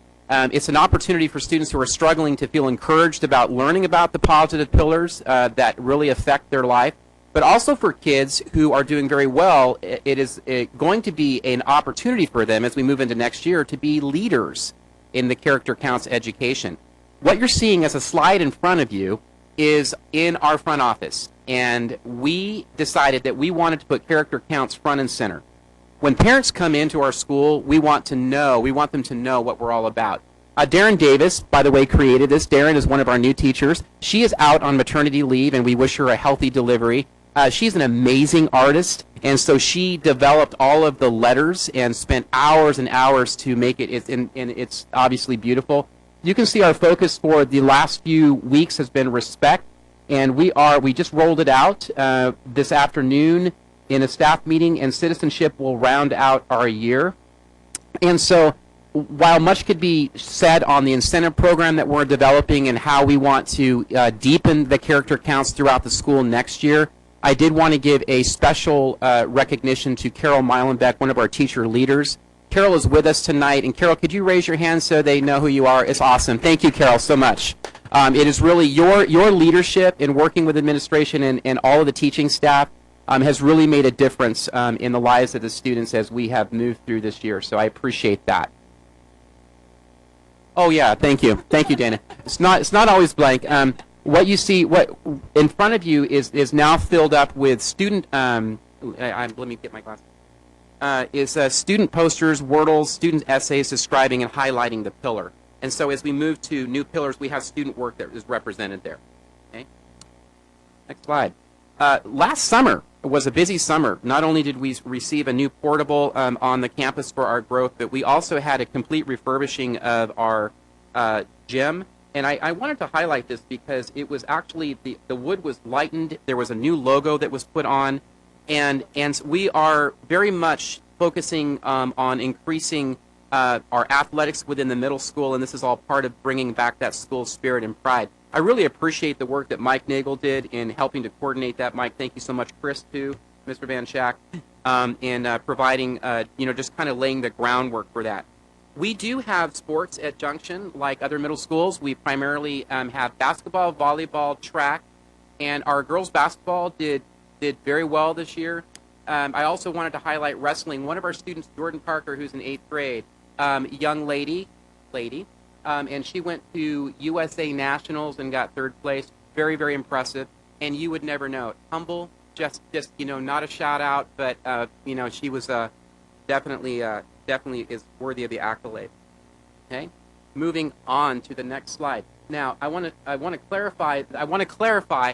This is it looks like interpretive dancing in the fog, and it's actually a running club that was organized by one of our parents in the dual immersion program, Jenny Barron. Jenny came up with the idea and actually presented it to me at the very beginning of the year before I had to leave for a while. And in the absence, it was developed, and Jenny worked with site leadership as well as other members of the school. The gentleman that you see off to the right is actually from Nike. He's a Nike representative that came in for a couple of weeks, and it's from the local outlet. And he actually helps students become accustomed to learning how to run and the different types of things that you do to prepare for running. They were stretching there, actually. It wasn't interpretive dancing. Yeah. Yes, they are. Okay, very good. So it's going to be nice to have that continue. And it's impressive that it is actually in the morning and you see so many kids out early in the morning like that. So that's great. Next slide is just Junction representing at the Walk for Education. I just think it's important for us to share that we do believe in community and we appreciate all the things that the Walk for Education does for Livermore schools. Next slide is a picture of some of our community events. What you see to the left is the Trunk or Treat. That is an annual event, and that happens out in the parking lot. We have families that actually take their cars, they decorate their cars. Students come, they're dressed up in holiday attire for Halloween, and they serve candy out of the back, and there's a competition of the best trunk, right, to serve candy out of as well as costumes. And then this was our 8th grade dance here. I believe it was on the same night. It was it Circus Clowns? Was the theme. Next meeting here, or next slide, is pictures of our Title I reading night that took place earlier in the year. We had our teachers that took time out of their evening to read stories to our younger students, and we have one more planned at the very end of the year. And families come out, students come out, they sit, and they're provided the opportunity of hearing wonderful stories to develop a love for reading. As we move to the next slide, thank you, Cindy, it just says Junction students love to read. This is actually a book giveaway that took place on the same night as the Title I reading night. We have one more book giveaway that's going to be happening at the very end of the school year. Next slide. Moving forward, Before we move forward, there's just a couple of things that I want to mention that didn't make it in as pictures, but I think that they are worth mentioning. The dual immersion program, as it moves into next year and we go into the 8th grade, those teachers work hard to provide family nights for students within the dual immersion program. And one of the ones that I would really like to mention to the governing board was a science night that I attended a few months ago. And in cooperation with the Monterey Bay Aquarium, we had some of our dual immersion teachers who were lent iPads, but they also were lent all of the curriculum to be able to have a science night that focused on the eco-environment within the ocean and how to take care of the environment. Many, many families came out. It was well-staffed, well-run, and just a fabulous evening for the students, and I thought very, very successful. I wanted to do a shout-out there. As we move forward, and we're just about done, thank you for your patience, continuing to refine our teaching practices and align to the Common Core state standards, there's going to be a continued professional development, and you can see that ongoing coaching support will be in place for next year for Treasures, Tesoros, Inside, and Read 180, and we'll be working with those publishers as they come out and provide a second year of support, which is very critical. On-site targeted instructional coaching, focused Wednesday collaboration, which really has been focused this year, and it's been really exciting to see the teachers work together. Our Pivot on-site coaching is representative of Rosie Alvarez, who has been working with Dana and I this spring. She'll continue to work with us next year and to provide support in that area. Maintaining of the smart walks. We will have smart walks next year, and those will be aligned with district focuses as we move deeper into the Common Core, as well as the things that Junction has been working hard on so we can receive feedback in that area. We've already talked about it. Expanding math professional development to grades kindergarten and 1 next year, so our teachers have the opportunity of having that. Expanding the dual immersion program to grade 8, which we've already talked about. And then the expansion of the use of technology in K-8. And we have recently, above and beyond what the district has provided with Google Chrome cards, we recently had a staff training today, and Ravi Prabhala who came out and did a very, very great presentation for the staff on Chromebooks. And Chromebooks have been purchased for all staff as well as instructional aides to use next year as we continue to integrate the Google Chromebooks and all things Google at Junction Avenue. We were interested also in some iPad technology, and we were able to purchase 2 additional Chromebook parts for kindergarten and 1st grade. So they can begin to help students prepare in 2nd grade, too, and help prepare students. So when they get to 3rd grade, it's not an eye-opener for them. They're already used to the process of using a Chrome. C-STEM, very quick commercial, and this was just something that recently transpired. Donna Lee, who couldn't be with us tonight, is one of our science teachers, and she recently attended a C-STEM conference. Next year, we're going to be offering a C-STEM after-school club, if you will, where students can come and learn about robotics. There's a certain level of funding that has to happen there, but Donna's very excited to lead the charge in that area, and students are going to be learning about algorithms and basic computer science and engineering concepts along with the robotics, and that's the start of something that I would love to see become larger within our middle school. Leadership and Life elective. We have a thriving leadership program right now under the direction of Jan Bennett. We want to increase that, and so we will be offering an elective for students that is not taking away from the ASB governing side of student leadership, but adding to it with a class called Leadership and Life. What does that mean? It means focusing on school climate, focusing on school culture. Within that, it's actually specifically community service driven and having our students participate in community service projects. Campus beautification is also going to be another goal for that class, as well as using social media in a positive way. Also, one of the last creating leaders through character count. So thank you for that reminder. We're almost done. It's the last slide. And it's really important. Oh, I did forget this. See, it's a good thing. Thank you. I wanted to do, first of all, our Rotarian Ready program continues to thrive at Junction, and they will continue next year. So a big thanks for their involvement. We also have two partnerships that have kind of happened behind the scene. One is with Cornerstone Community Church and Steve Sanderson, who has reached out to Junction, and he's also involved in other schools within Livermore. He asked me, he said, hey, what would be a great idea for our middle school, or just to reach out and get more middle school kids involved? And I said, I would really love to work with Cornerstone and develop a intramural sports program for students. And so Steve thought that was a great idea.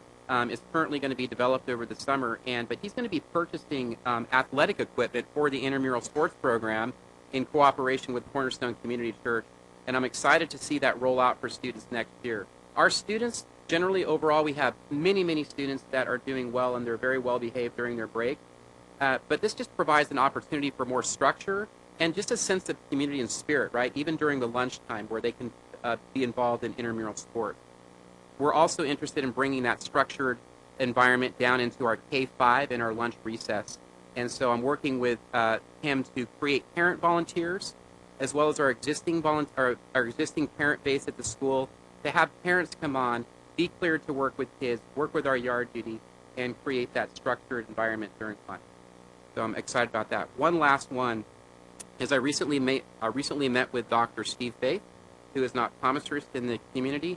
And as I was meeting with him, I wanted to see what was generating from our conversation. And as I threw out a bunch of ideas, he became very interested in helping out the athletics program, the middle school athletics program for Junction Avenue, by way of helping galvanize the community to do some Eagle Scout projects in our gymnasium that would kind of breathe life into the gymnasium and get it more up to speed, as well as the possible fundraising for much needed uniform, specifically for our girls basketball.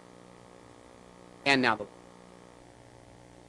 the reason why I share this photo with you is because a picture says 1,000 words, and I was out and about taking candid pictures for the yearbook and just happened to see these guys that were all kind of hanging out by the mural.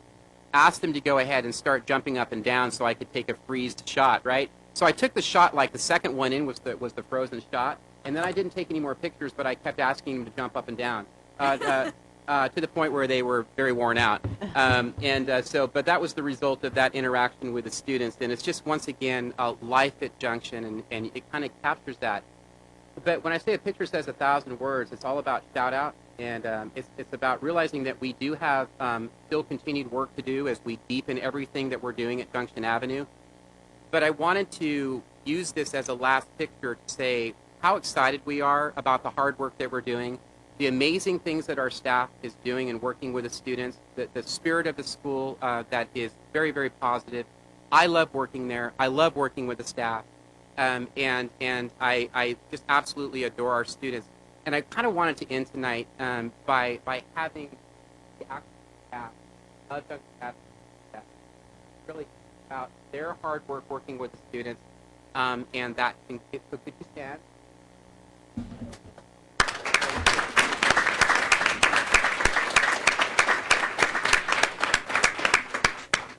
Thank you for your time. It was a joy to be up here with all of you tonight and share. Yeah, I think it'd be appropriate if we have the staff come up and we can greet them, and then after that we'll open it up for questions and comments. I think Greg's wife should come up and let us shake her hand too, because she's been part of this equation.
we're always good for a few comments anyway. But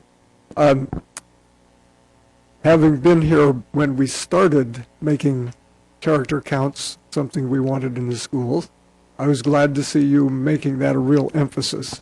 And I've been commenting to people that somehow some really good things are happening in the district because we haven't been expelling so many students for dumb things they do at school or off school sometimes. And so that's true at your school also. And we appreciate all of the effort it takes to work with the students and help them understand that there are limits to what they can do and that what they do in the future will be largely shaped by what they learn in the citizenship area as well as the academic area. So I'm really glad to see you focusing on that. Well, I can see that there's no energy at that school. There's no looking forward. You guys have done a great job. When the whole concept of making this a K-8 again was formulated, I think you guys have gone beyond what we thought it could happen, and you're still accelerating. And I think that's awesome. Like I said, I think your team name should be Transformers because you guys have done a really, really great job. And every time you were so excited up here, I'm watching you smile on your face. I mean, and your team behind you is nodding their heads, and they're excited too. So it's so refreshing to see it, and you guys have done a great job. I think Junction is being pulled out of the depths and being that school that it used to be. I think it's really great. Thank you very much. Mr. Rogie, did you go to Junction?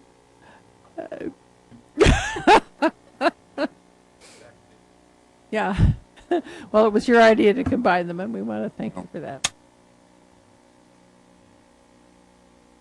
To add my congratulations, it's great to get a wonderful report like this. And I do want to ask you, are there some things that you think that you need additional support on, and what those would look like, or anything you want to share? Now's the time to do it. So. Oh, Stacy. You have to be on mic.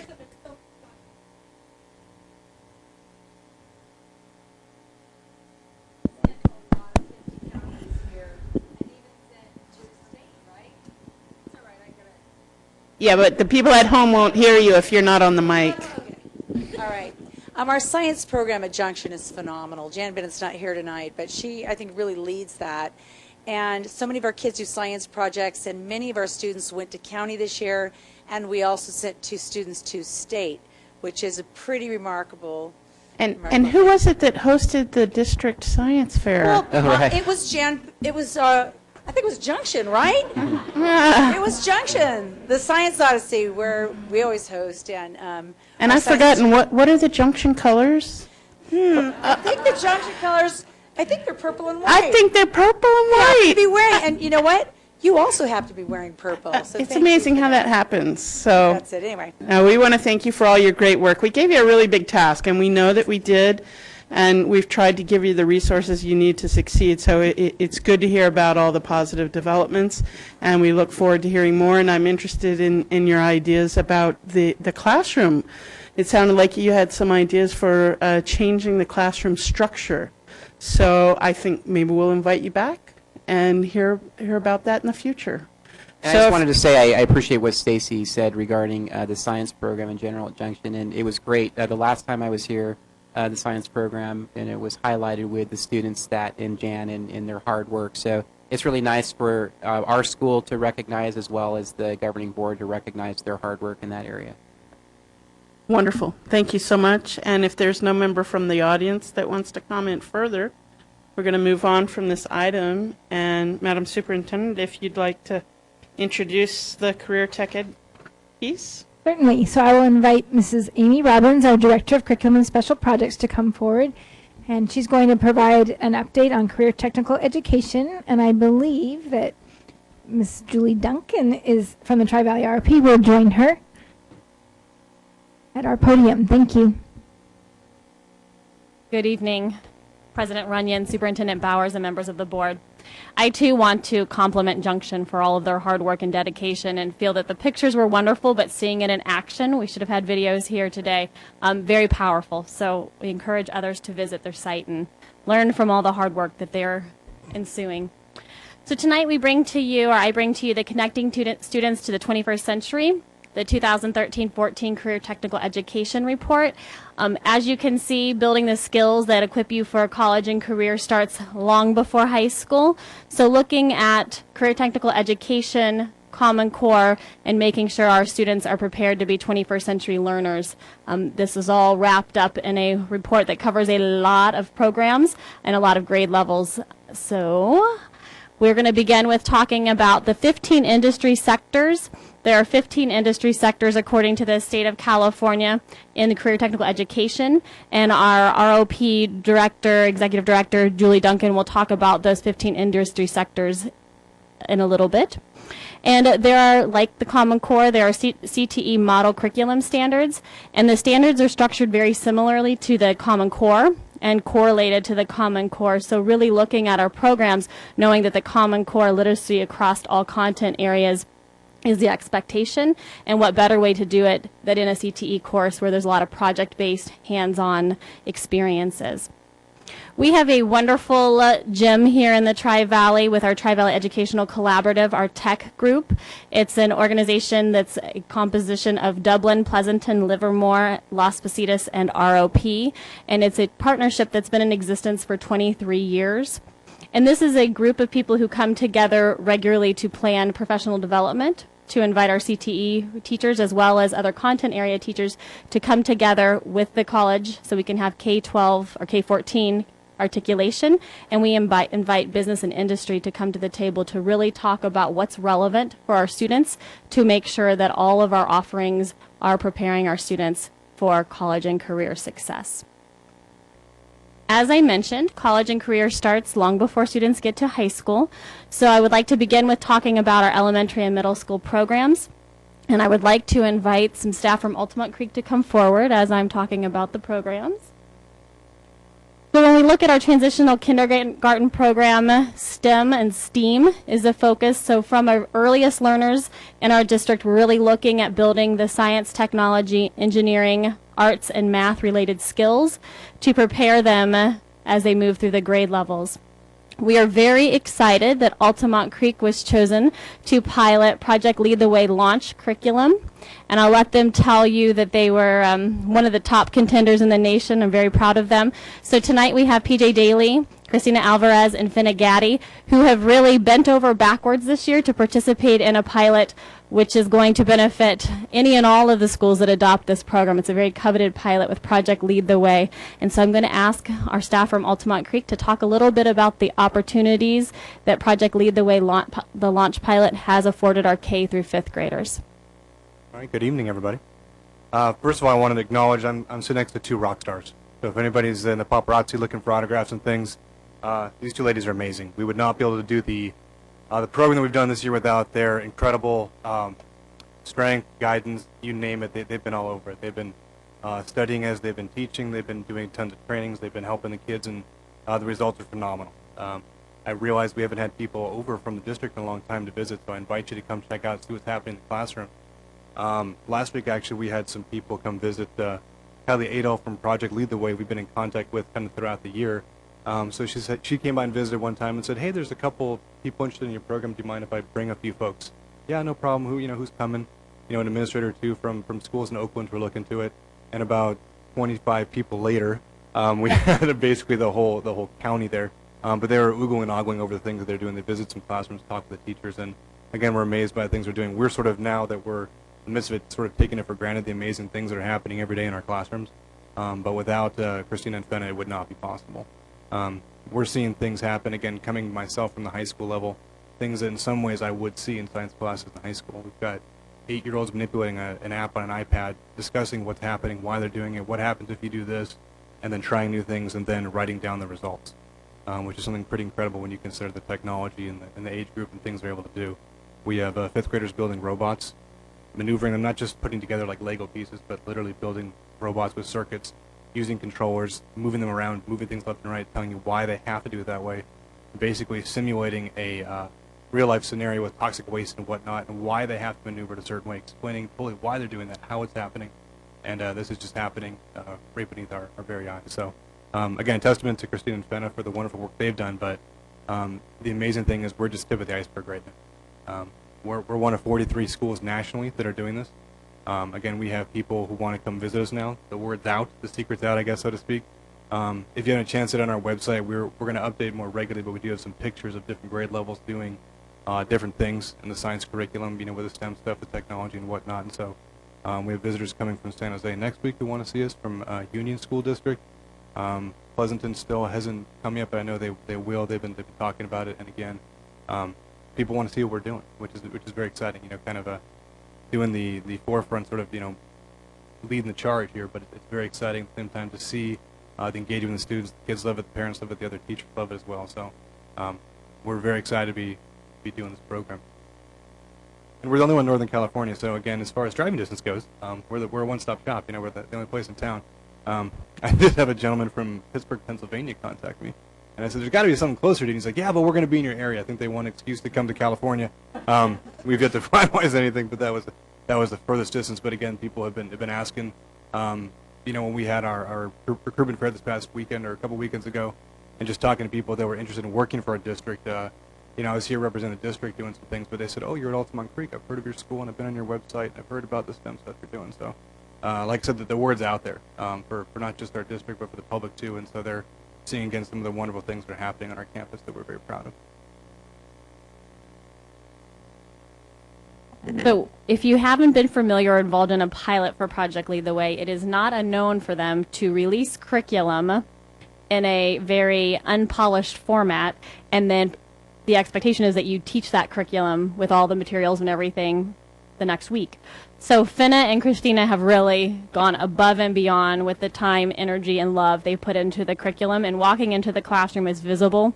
The students are excited. There's 2 pictures up on the screen, and I'd like Finna and or Christina to talk about this one activity. And what I enjoyed in watching this was having younger students paired with older students and really exploring the sundial as well as different apps on the iPad. So Christina or Finna, could you talk a little bit about?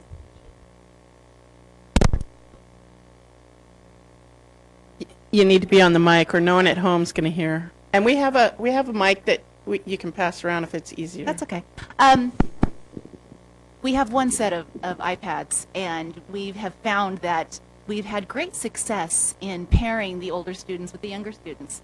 And so when Fenna's teaching her 4th grade and I have my 1st graders, we'll put the 2 of them together, we'll buddy them up. They'll each, the 4th grader and the 1st grader, will share an iPad, and they actually teach each other. In this particular activity, the 1st graders were supposed to be making a sun tracker, and they were going outside and measuring and doing some things, and the 4th grade students were then teaching the 1st graders how to put what they learned into a particular app. It's called Poplet. It's like a concept map where they create boxes and put concepts in there and different information. And so the 4th graders were teaching the 1st graders how to do that. The 1st graders were making their sun trackers and measuring and kind of showing the 4th graders what they were learning. And we found that it worked wonders. It worked wonders. We have 60 kids in one classroom with the 2 of us, and everyone is on task. So they are engaged, they're excited, and that's what it's about. And so what's unique about us is we have this going on in K through 5. So each grade level gets to experience Project Lead the Way and the curriculum and the dynamic teaching that's occurring in our science department at Altamont Creek. So definitely, again, want to thank you for going above and beyond. This is a wonderful opportunity for our students, and I appreciate your passion. It's clear and evident with our students.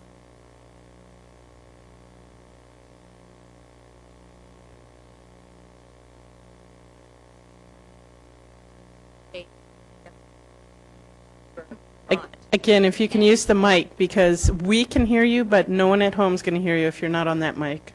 I just want to thank everyone, because from all our donors,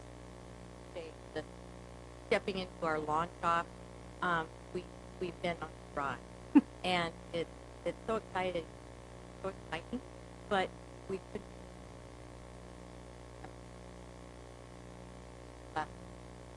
And being there, and our kids. So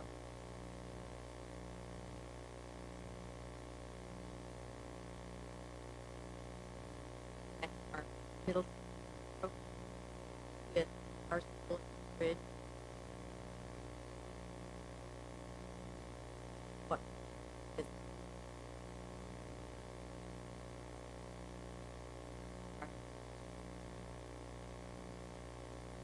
So as we segue, this program feeds into Christensen Middle School, which offers the middle school component of the Project Lead the Way STEM class called Gateways to Technology.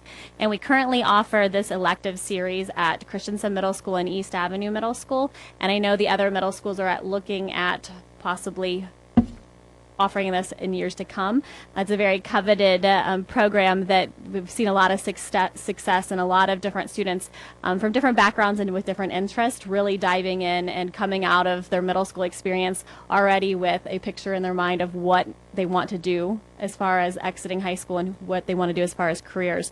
So this program not only continues through middle school, but it also feeds into our Green Engineering Academy at Livermore High School, as well as there are some Project Lead the Way classes starting at Granada High School. So even if you don't want to continue on the fluid path, K to 12, definitely the skills you acquire during these courses allow you to transfer them to other content areas and other career industry sectors.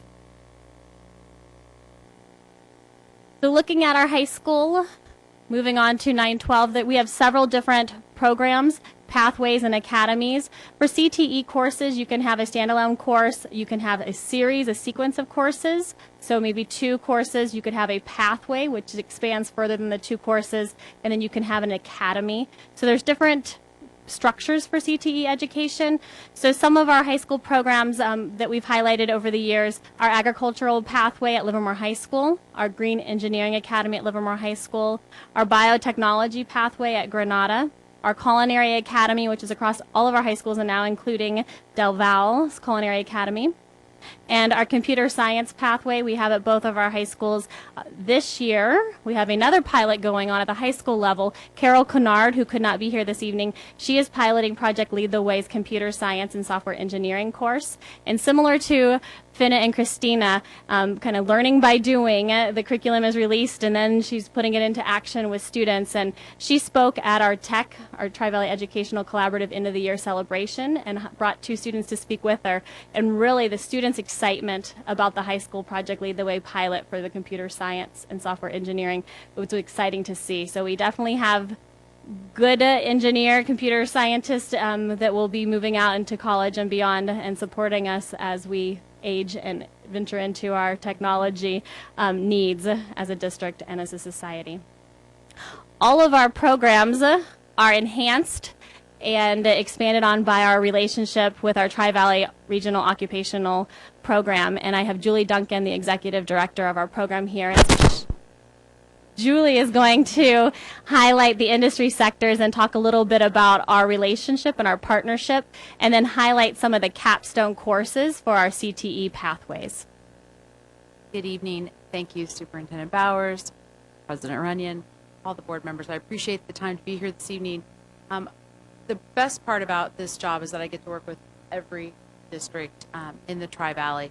And I especially love the fact we've partnered with Livermore on many levels because there are business services as well. So I get to see a lot of people on a day-to-day basis. This district is phenomenal, and I'll talk a little bit more about how this district supports not only just this district, ROP, but the other districts as well as we get into some of the projects that we've worked on. But first, I want to just touch on last year's enrollment, because at this time of the year we report to the state because we've heard back from all of our seniors that have graduated. We had 1,294 students last year take ROP courses across the 3 districts. And of those students, we got a 70% response rate from about 490 seniors. And of those 490 seniors, 99% of them went on to post-secondary education in one of the career fields. They either went into college, the military. They went on. And that's a huge statistic showing that career technical education courses really do invite kids to take that next step, that high school is just not their ending point, it's their start. And as you can see, the students in Livermore, there's a huge amount, about 452 students, but on average, the districts are pretty comparable considering the different sizes. The structure of ROP is unique in Alameda County. Our particular structure is what we call a JPA, a Joint Powers Agreement, with Dublin, Livermore, and Pleasanton. We used to have Sunol, but this year they decided after all these years, they really are a K-8 district. We really thank them for their time, 20 years of giving their time and effort. Neil Davies was a great board member, and we thank him for that. I really do want to recognize, though, Bill Dunlop for his effort in sticking with ROP all these years. It has been exciting for me. Last year, I told a lot of people it was the year, just getting in, diving in there and growing it, getting it stable again. And Bill stuck with me and the rest of the board members. This year's been exciting. I've got to do the job. I've got to be out there in the classroom. It's been an exciting year of expansion and growth, and that's what makes me really excited to see us grow. Our coordinating council, I want to thank Cindy Alba because she attends those meetings. It's one member of each of the districts. It's usually the assistant superintendent. In Dublin, it's Bryce Custodio, and in Pleasanton, it's Odie Douglas, Dr. Douglas. Really, the council, you're our customers. We don't have students unless we have your students. And so we want to meet whatever your strategic initiatives are and go forward with that. So you're really the voice. The coordinating council is the voice of the districts. And the best part about having an ROP in the districts is the regional approach. And I know it's an overused word, but as you have seen with the Pathways Trust grant, it was about regional. They wanted you to be regional. We're not going to get the money. We already have that set up, and we don't have to spend extra dollars. As you see, these Project Lead the Way courses are very expensive programs to run. And if we can leverage our resources, if we have 10 students that maybe want to take aerospace or 15 students that want to take SIM in one district, that may not be enough to run the class, but if we combine our resources, it's very expensive equipment, as you know, we can offer those courses. And that's what I think is really exciting. And we don't have to worry about paperwork. We don't have to worry about interdistrict transfers. You also, as a district, don't have to worry about setting up those individual internships and job shadows. It's one point of contact. You don't have 5 different high schools and your alternative high schools trying to contact the same employer. That is key. We combine all of our advisory boards. That's industry. That's what drives ROP courses. It's not just a teacher thinking of an idea. I mean, it can be. But you work with industry to make sure that idea is relevant and it's something that's going to grow. It has market potential. So this concept of working regionally has really benefited us, and I think you'll see as we go on how great it's been. As Amy said, there are 15 industry sectors in the state of California. Of course, the U.S. Department of Labor identified 16. So always got to be different. And we have classes amongst all the districts in every one of those sectors. Animation, the arts, media, and entertainment sector, this is the fun one. Video game design for next year, I have to say, is packed, and that's from all the districts. Dublin has a lot of the new technology for this particular types of courses, and so our students do travel there, and we have 42 students that signed up for that video game art design. That's the most we've ever had. The kids are really excited about that. Our business and finance, we do have at Horizon High School, which I know students come from all of the districts. They have a career clerical employability course that's taught there. It's great. I just attended the graduation for their internship portion of that class where they actually work with the city of Pleasanton and have an internship for 6 weeks and gives the students skills that they can apply to get a job. Most of them have a job, and this is furthering their education so that they can make a life for their family. Economics of business ownership, also part of our DECA program. Right now, all of your high schools are at the DECA International Competition. We have probably the most representation there. I'm telling you, we have so many kids that went. I have not gotten a text. Tonight was they were going to announce who were the finalists. They come home on Thursday, so I will keep you all updated. We're really excited about how many students that we took. All of our courses, as you can see, for the most part, a majority of them are UC approved, and not just G elective, also in the other areas. Energy, environment, and utilities, we have a variety of courses. We even have a course for adults and high school students called water pollution control. It does get you a certificate.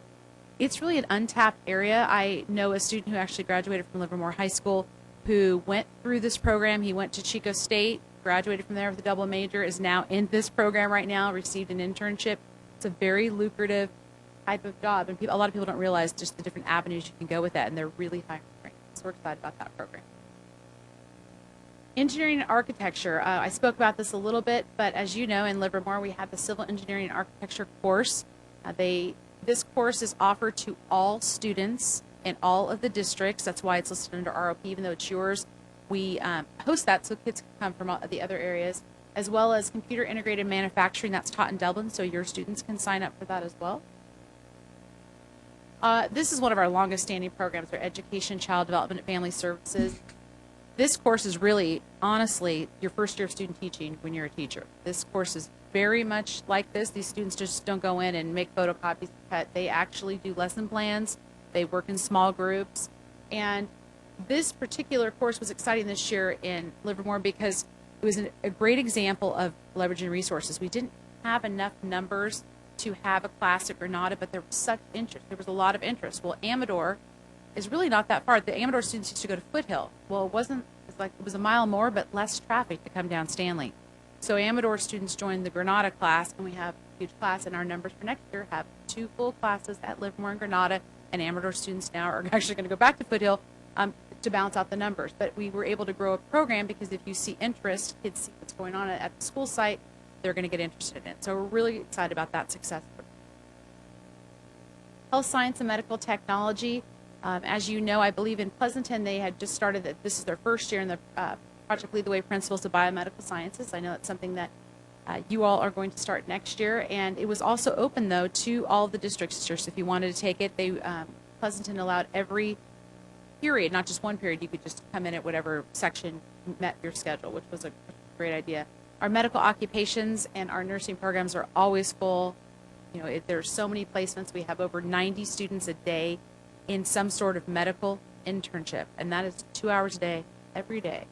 So that's a great experience. And as a matter of fact, as Amy was speaking about the May 5th Tech celebration, 2 students came from Dublin, and because they're going to be starting a medical magnet there, and one of the students was in the nursing program, and she said that she was in an open heart surgery, started describing it. I had no idea she was in an open heart surgery.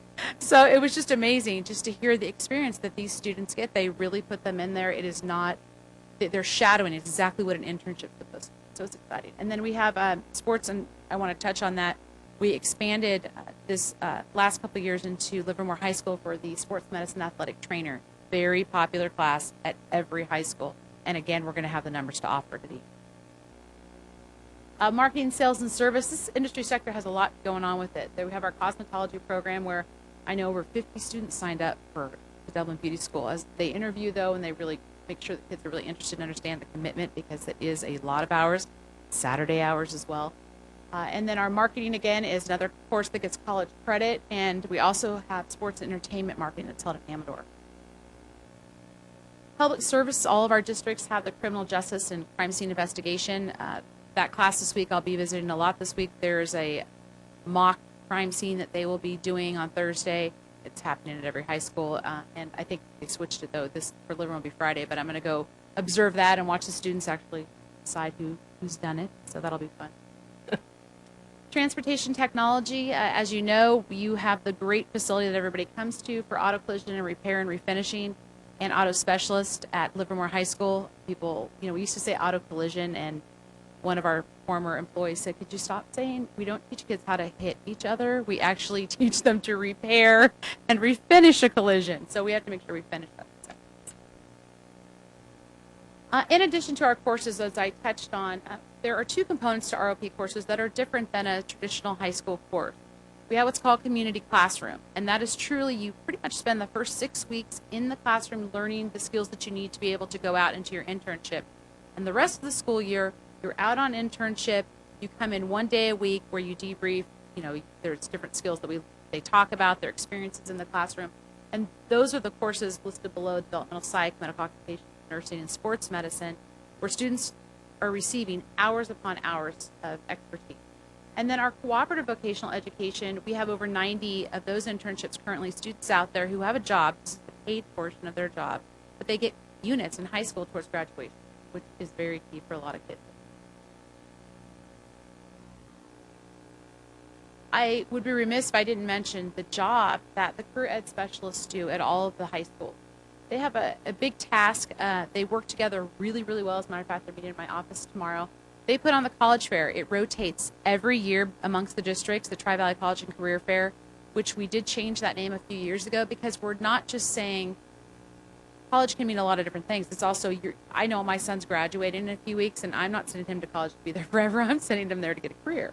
So, we want to make sure that students understand there are lots of options to post-secondary education. So we have changed that fair because we didn't want people to think, well, maybe I'm not a college student, I don't want to go. We wanted everyone to show up to see maybe what they were missing.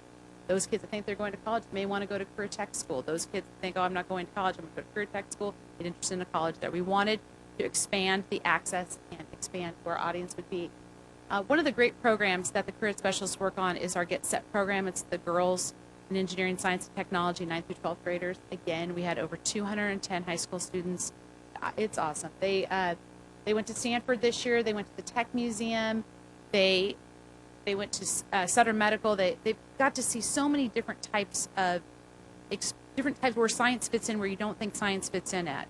They had 8 hands-on workshops, and I attended the dinner with the scientists a few weeks ago where 14 scientists, a lot of them in the lab, that really connected with the girls. It was speed dating. So the girls would sit at the table, and then the scientists would move around the table so the girls didn't have to move. They got to hear about a variety of different careers. Projects of collaboration. We celebrated last Friday with Tech our celebration of collaboration. And for those of you that weren't there, I think it's really important to understand we are unique. I was actually joking that sometimes we're a little obnoxious when we go to these state meetings where they're saying, you really need a regional approach. What do you guys have in your area? And all of us who are from the Tri-Valley are always like, well, we have this, and we have this. And you don't really realize how together we really are until you go where people don't really collaborate very well. For 23 years, we've been collaborating really, really well.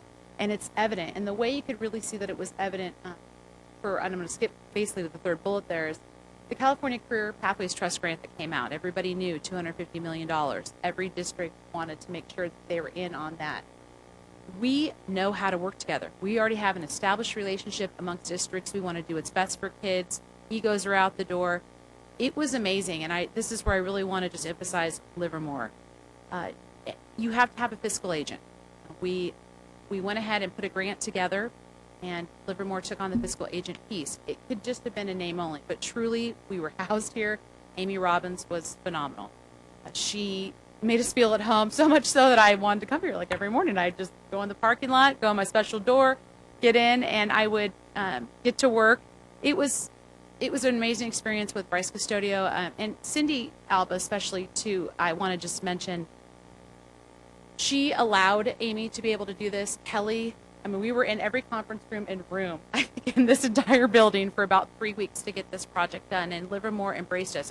Every staff member in this facility, it's as if I worked here. What can I get you?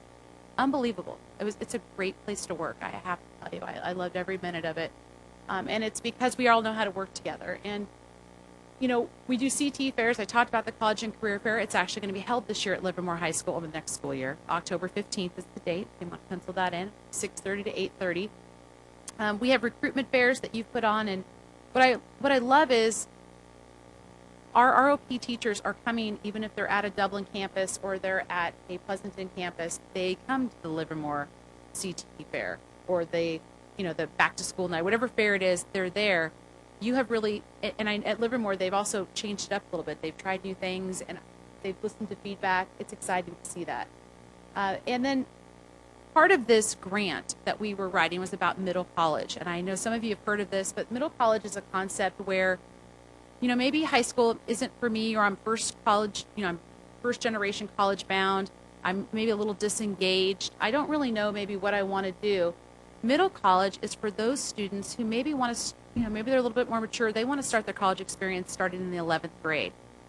So middle college is what we as a Tri-Valley have been working along with Las Positas. Vicki Shipman and Dr. Janice Noble have been instrumental in working with the 3 school districts, Cindy Alba and myself, and the other coordinating council members are actually meeting Friday to talk about this concept. We've taken this past year to travel to different middle colleges. What's interesting is we didn't know what the concept was when we were first told it last year, and we found out that every college district around us has a middle college.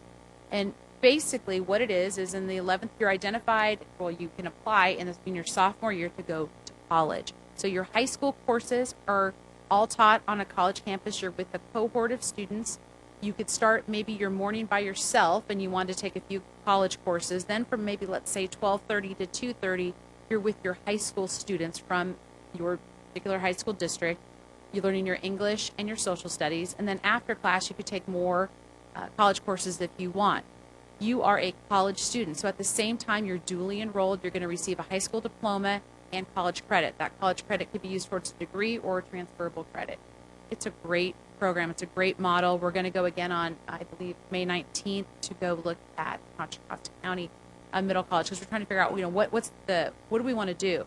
Now, of course, this takes money like everything else, and where are we going to get the money? Well, that Careers Pathways Trust grant was right up our alley. We decided that we would not only enhance the 29 career pathways we have in this district. We have 29 of them amongst all 3 school districts. We want to enhance those. How can we make it a little bit different and at the same time fund middle college? So Cisco Systems was working with us, and we're very, very excited to look at telepresence technology.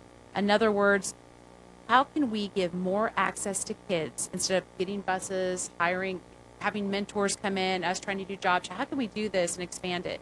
So we're going to have a telepresence. Cisco is going to put in at every high school if we this grant, or we have a plan and we want this to work anyway, regardless of where we get these dollars. So let's say that at our high school here in Livermore, the civil architecture class has a great lesson that the teacher presents, but the other high school districts didn't get a chance to see that, had a great guest speaker.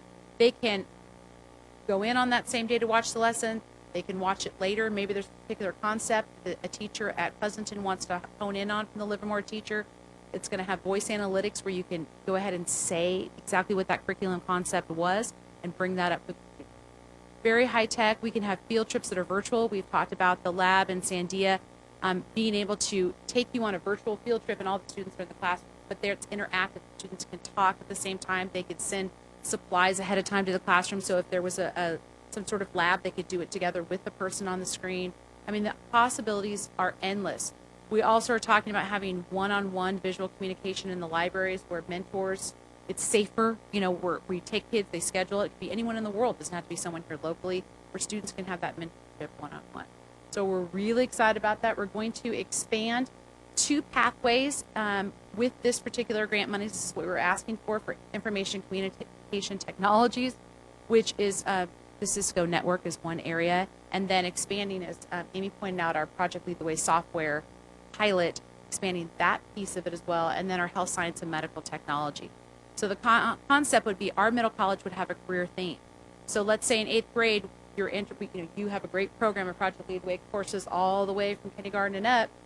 You notice that there's students that are interested maybe in the medical pathway and the biomedical. Some are interested in the communications technology, PLTW, engineering side. They can decide as a student, I want to just go the route and stay in high school because we have the pathway, or you know what, I think I want to move on to college, and then that pathway would continue on to Las Positas because they have a Cisco Networking Academy. They have courses to move on to, which is exciting.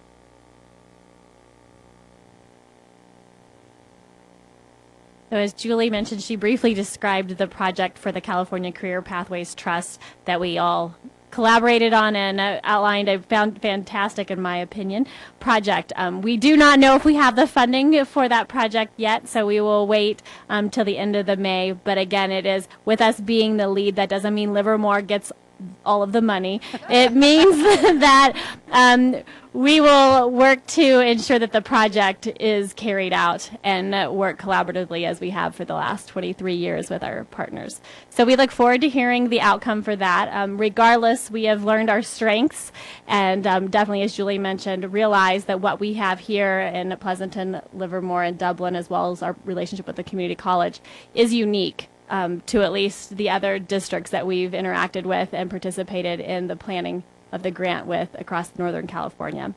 So looking at CTE across Livermore, our next step is really to expand the project-based learning. That would not be solely isolated to our CTE courses, really looking at project-based learning throughout our content courses, and specifically with CTE, looking at other elementary schools who really want to take on Project Lead the Way launch, and then our middle school program, Expanding Gateways to Technology.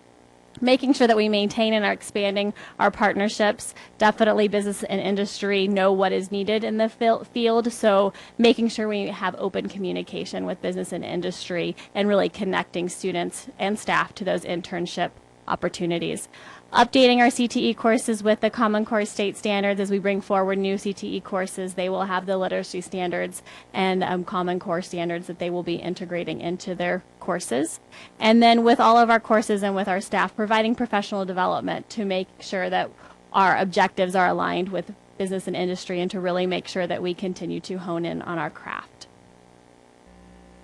So looking at education, the object of education is to prepare the young to educate themselves throughout their lives.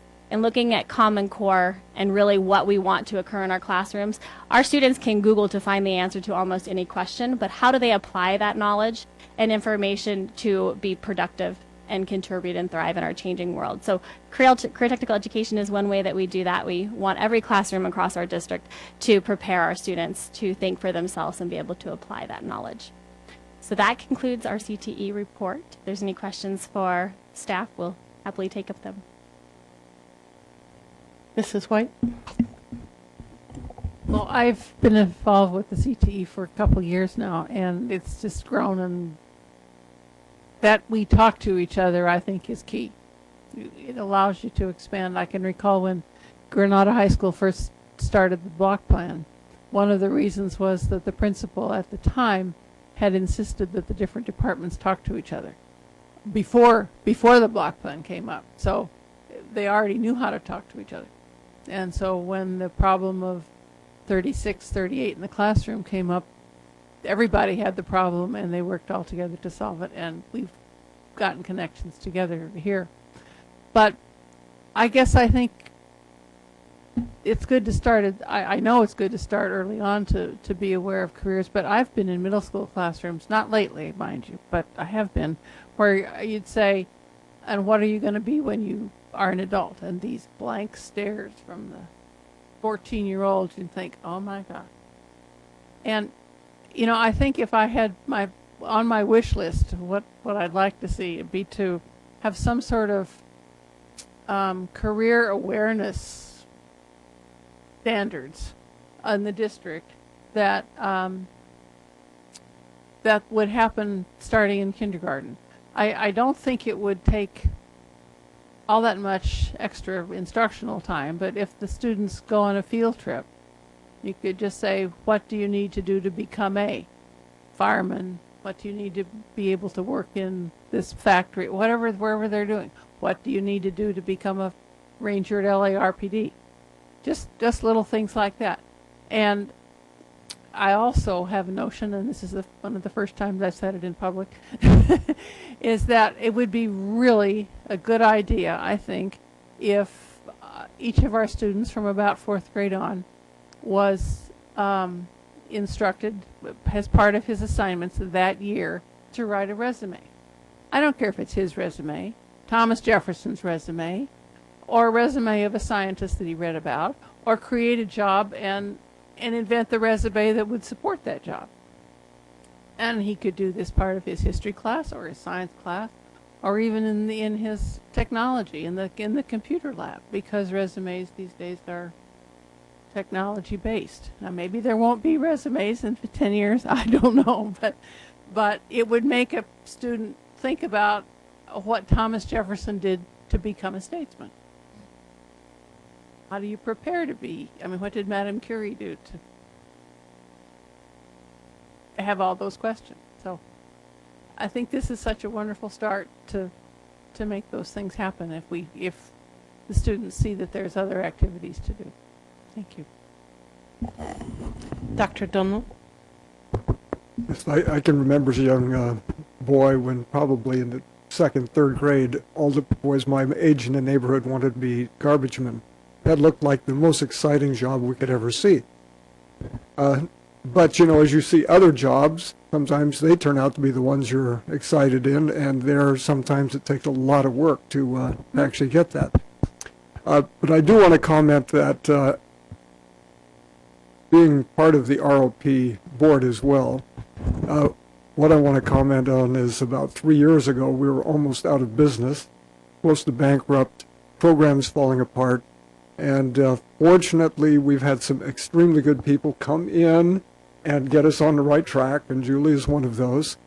And so now we have a really exciting program It's making a lot of difference for us students. I'm glad to see the work we're putting into the STEM education that basically feeds those programs, and it'll just make them, I think, better in the future. So right now, I think I would say we're headed in the right direction. We got the right team on board, and it really looks good. I really appreciate what people have done in this. Thank you. Mr. Rogi? Well, the variety of courses I'm very impressed with, and the fact that you're like the wastewater management courses, because when you struck a chord when you said that, because I'm thinking the certs and the licenses are very valuable. There's lots of money to be had. It takes a long time to get those, and I think these are the perfect courses because you can't offshore those. And that's I think the goal we should be doing with a lot of our tech courses. It's to get the jobs here that are here, and they can't leave. And a lot more trade jobs. I'd like to see more.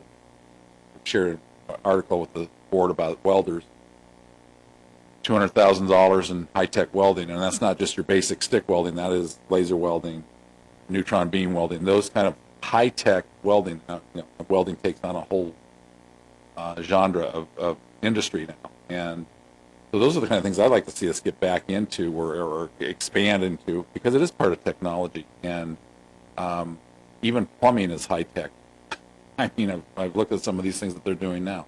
So not everybody wants to go to college, but you do have to, like being a car mechanic. I talk to the auto body people a lot, and you have to have computer backgrounds and a lot of math and for paint calculations and so many things that kids don't realize. It's just not putting Bondo on a car and painting it anymore. There's so much more to it.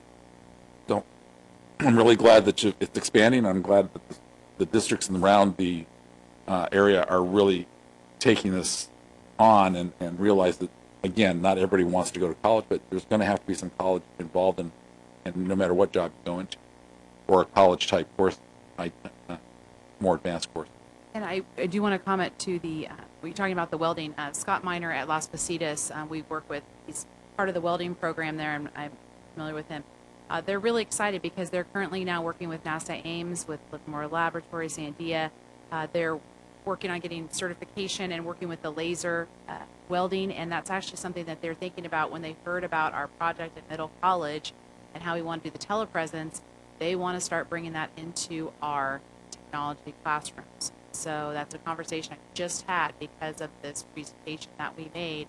As you know, going to the trade schools, I was the apprenticeship director for Pleasanton for the carpenters, cement masons, and firefighters, and we always tell students, going into the apprenticeship program, first of all, a lot of them are 4-year programs, but you're getting paid while you go to school. And you are, and as you increase classes and work time, so does your wage increase. So you have students that are graduating from these programs in plumbing, in welding, in carpentry, receiving $70,000+ after their 4 years because they've been getting paid if they've been to school and getting that hands-on experience. So we're really excited. There's about 100 students at Las Positas. They're also going to become one of the certified welding inspector sites, so you can go get your certifications there. They have a variety of certifications. Actually, I have a whole list of them, but I can share later. But I just wanted to mention, though, that they have that. Caltrans, it's also the site where I worked in Pleasanton on Santa Rita, is also the official bridge welding site where they're certified. So we have a lot of students. We try to take students from the areas we have every year. We reach out and have tours, and we can take students at any time. They can contact myself or Glenn Sparks in Pleasanton as well to take any of the students on a tour of those facilities. There's a lot of them. The trades are always looking for new students. And you want to get in and apply early because they're packed. They're pre-apprenticeship programs now that you have to attend before you can go right into the apprenticeship program, just to make sure you're ready for that math, as you mentioned, and those hands-on skills so that you'll be successful in whatever particular apprenticeship grade class you go. So it's exciting to see lots of students part. And that's where Eldemont Creek, I think, is also helping move that along. The sciences are integral into life these days. You can't get through life in this culture without having some technology, and it's even to the technology in the form of a cell phone. They're so more advanced than they were just 3 years ago. So to have that knowledge and be able to use it day to day, that's not something that's going to be extraordinary it's just a day-to-day thing, and kids have got to learn that, and so do students and understand cell technology. I mean, even cell technology, I'm reading where repair of an iPhone, guys are pulling down $200,000 as a private shop instead of sending it off to Apple. So it's wide open as far as that goes. But thank you very much. A great report. So I had a couple of things that really intrigued me about your report, and I hope I can remember them all as I go through my points. I'm really excited about this endeavor to do the middle college program, and especially the distance learning component, because I think that we need to develop that kind of a program, and this is a great way to start, and then hopefully it becomes a base upon which we expand.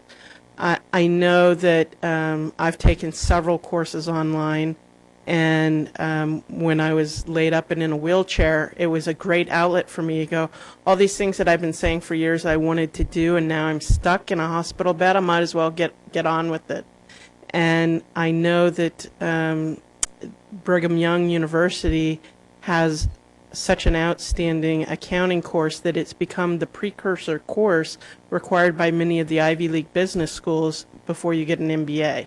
That it's kind of developed into a world standard, and I think there's going to be more and more of that. And so I think it's great that we're getting started on it with this program. I hope we do get that grant, and then it becomes something that we can build on, because if you can have the best course in the world available to all of our students simultaneously through technology, why not make it available, and why not have our students collaborate with kids from around the country that are working on the same kind of projects and sharing ideas, because that's what happens in the real world in work now, and it's great to get the kids started on it. And I'm very excited to hear. I didn't really realize, and I hope you come back maybe another time and tell us some more about these construction trades and how the students go and get paid, because frankly, I'm embarrassed to say I didn't know about that. And when people come and talk and want to get their kids into a program, I think we need to know more about it so that we can, I mean, it's obviously not my job, but people do come to me a lot and talk about what the programs are available. So I'd love to hear more about that. And I am very excited that the collaboration is going all the way down now, as we say, into the elementary schools, because kids may change their mind. Kids will change their mind. I mean, you start with a 4-year plan in high school, they're going to change 5 times before they end up in their final career. But to have a plan, because some of the kids are going to stay on it, or when you come to decision points, you're going to make a decision. Instead of just muddling along, you're taking the things that make sense for the path that you've chosen. And I really like that, and I like the hands-on component of the things that are being done. And I love what you talked about with the teaming, because I think you really don't know a subject until you teach it to somebody else, right? Because when they ask you questions, a lot of times you go, wow, how do I do that? Well, let me show you how I do it. I hadn't really thought about it. But it deepens that learning when you have to explain it to someone else. And so I love that part of it. So, and I just, because Finn is sitting here, I just have to say, I hope the garden's doing really well, because if you haven't been out to Altamont Creek and seen the beautiful garden out there, we're not supposed to have favorites, but I'm just going to say it. It's my favorite garden in an elementary school in Livermore.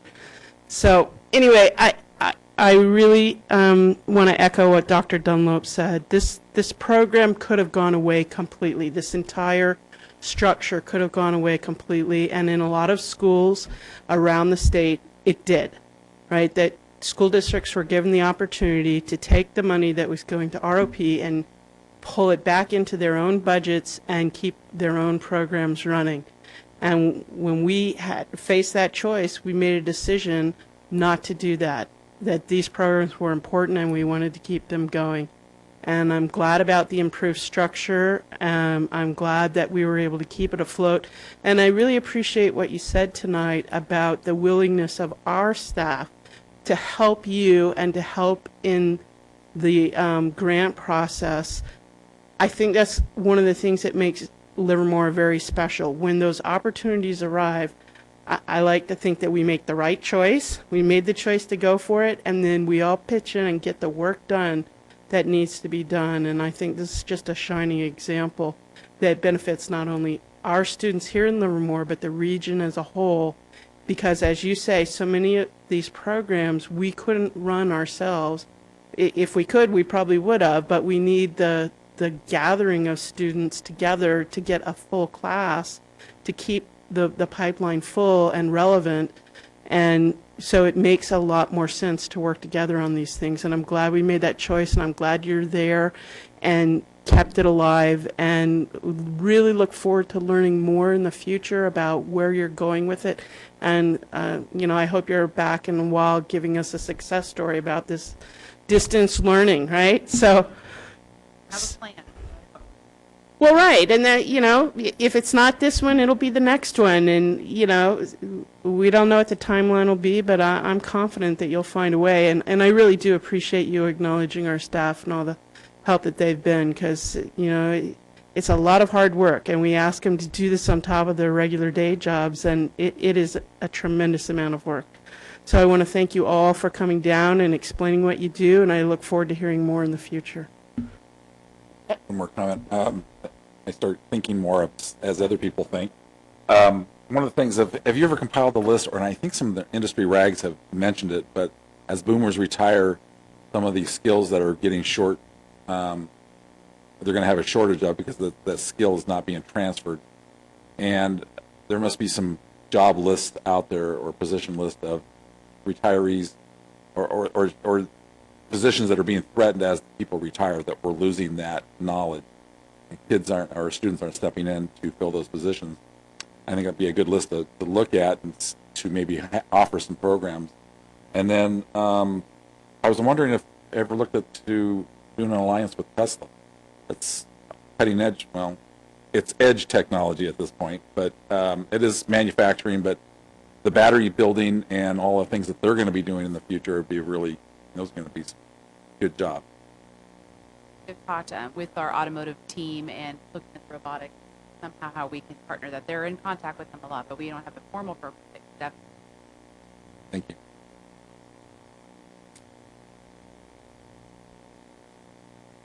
I'm going to thank you for coming in. And I think our next report is on attendance. Would you like to introduce that item? Certainly, I'll ask Mr. Scott Vernoy to join us. He's our Director of Student Services. We have an informational report on the status of the district's average daily attendance, known as ADA, and I believe he has our attention to attendance consultant to accompany him.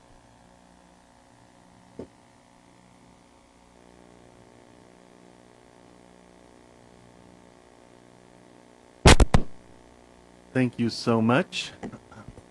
Madam President, Superintendent Bowers, members of the board, cabinet, it's my pleasure tonight to present, along with Cara de Blasio from School Innovations and Achievement, our mid-year board report, which includes attendance through March 4th, 2014.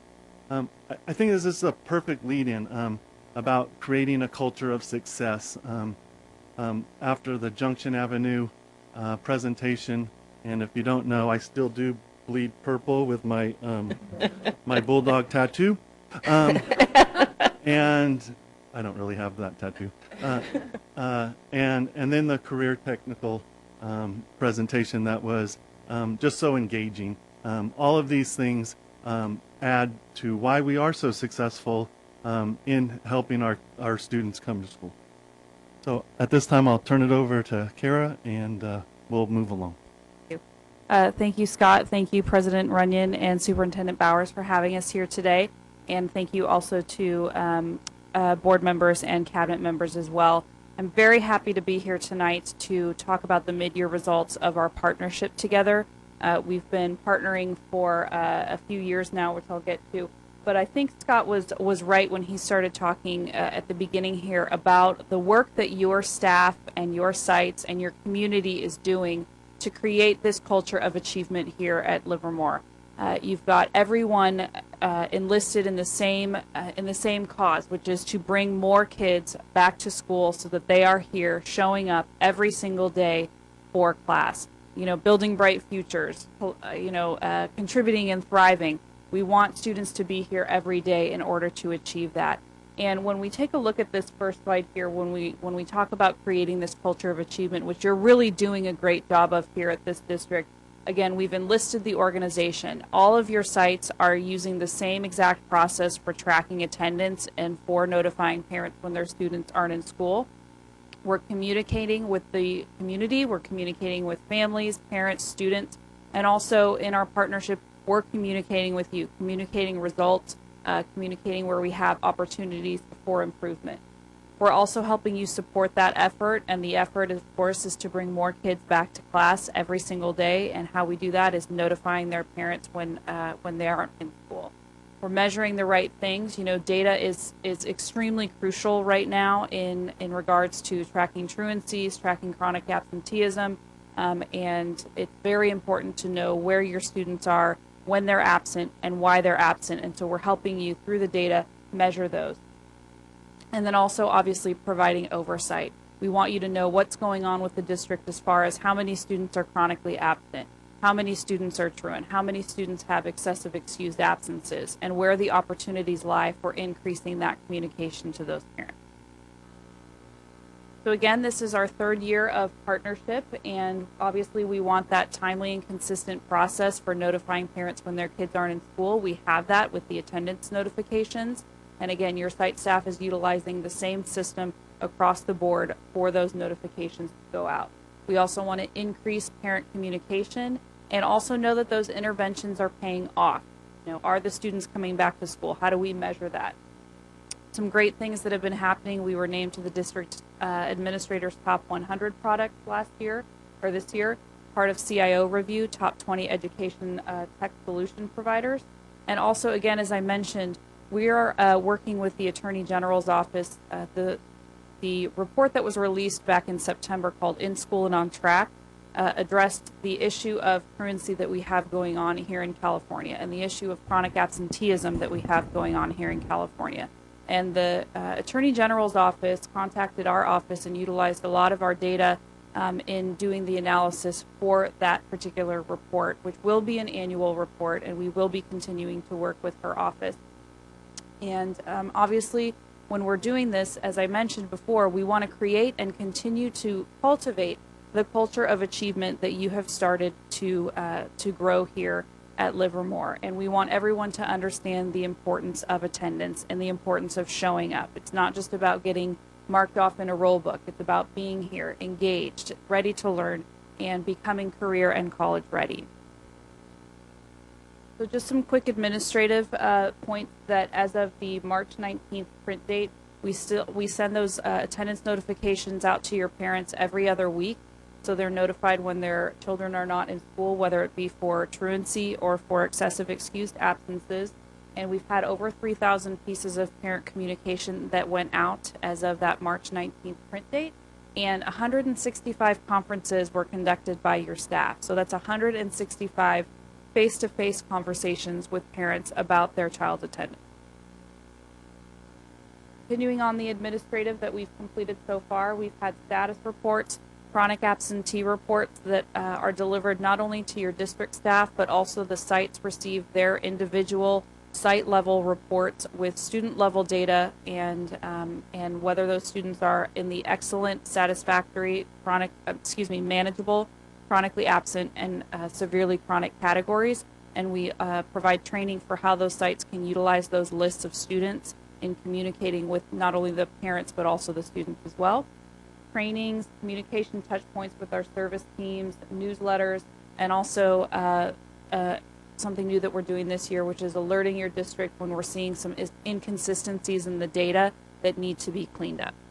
I think that training that's been provided over the last 3 years has only helped all of our employees be able to access and use the product more efficiently as well. A2A or SINA makes themselves very accessible to all of our clerks as well as the CWA aides that use this on a daily basis for information and for support, and it has benefited our district. And that's another thing, if I could just touch on that. Your site staff and your CWAs and your district staff are really doing a phenomenal job of partnering with us. Everyone utilizes the system. Everyone is scheduling conferences, allowing the communication to reach the parents. And when you are partnering with the companies such as ours and a service such as this, particularly in light of the importance of knowing your attendance data and knowing your truant students and chronically absent students, your district is really ahead of the game, because you have the access to this data now to make these decisions that will influence and affect the achievement of students and bring more kids back to class. This shows the increase in parent communication since the year prior to starting attention to attendance. So again, it's timely and consistent and going out in the same manner from every single site across the district. Every other week, every 2 weeks rather, those notifications are going out, and we're sending 3 different types of truancy notifications based off how many unexcused absences they have, 2 excessive excused notifications, and then the conference notification once that conference has been scheduled. And if you notice the small number in the first year, we just implemented it a couple months late. That led to some of those, or the decrease in those numbers as well. So as far as conferencing, again, we know how important those face-to-face conversations are with the parents regarding that student's attendance. So students are eligible for a conference after 6 unexcused absences, or the equivalent of 6 full days for your secondary students. And so the important thing to know about partnering with attention to attendance and utilizing the system is that you have the access to the knowledge of knowing what school students have missed, how many absences they've had, which attendance code led to them getting those absences, and then once they are qualified for that conference, you have the capacity to schedule, document, and track the conference, and then also what happened with the conference within the A2A system. Total absence summary, these are your excused and unexcused. It has nothing to do with whether or not a letter was generated. This is just how the absences were as of about 117 days into school, so a little bit farther than mid-year. So at that point, we had just over 72% of your students fell into the excellent and satisfactory group, and 27 fell into the manageable chronic and severely chronic. And typically we actually see a 70-30 split around this period of time. So your district again is performing well above our average, and you have quite a few students that missed as of March 4th, less than 2 days of school. So that's remarkable. And what we want to focus on, and what we typically focus on in our trainings when we're working with your site staff and with your principals, are these manageable group of students. So for you, that's just above 2,400 students that are not necessarily performing at the satisfactory level when it comes to attendance, but they haven't quite made it into the chronically absent category. And the goal in working with those students is to intervene early. It's very, very possible that these parents have not been notified and are not aware of how many absences have added up at this point. And we want to intervene early and work with those students so that they don't tip over and become chronically absent. It's much harder to move them back over once they become chronically absent. This has also been a major point of the program, because it's very easy to identify those severe chronic and those chronically absent students. They're missing 20, 30 days of school, and to focus a lot of time on them, to give them the support that they need to get to school. But it's those manageable kids that we've really been making a difference of, I feel, by contacting them early, by holding those conferences, by having phone calls with them, by getting out to the parking lots and seeing them as they're dropping off their kids. We've really decreased the number of second letters that we sent out each year. And I think this program really allows us to capture that manageable group through data mining, and then be able to target those students to help support them in their success. And this is just that manageable group of students broken down.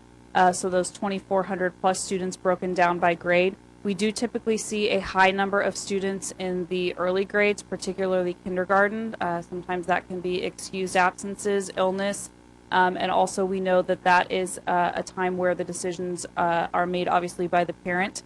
And so we want to make sure that we're communicating with those manageable students and their parents to let them know how important it is that their children are in school every single day.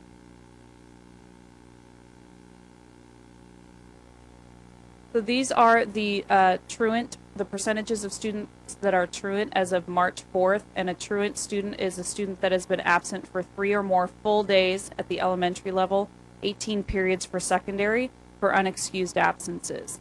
So you can see that your district is the red line in this particular graph, and we want the lower the better percentages. So as you can see, your district is performing under the average of our California Attention to Attendance clients, which is a great thing.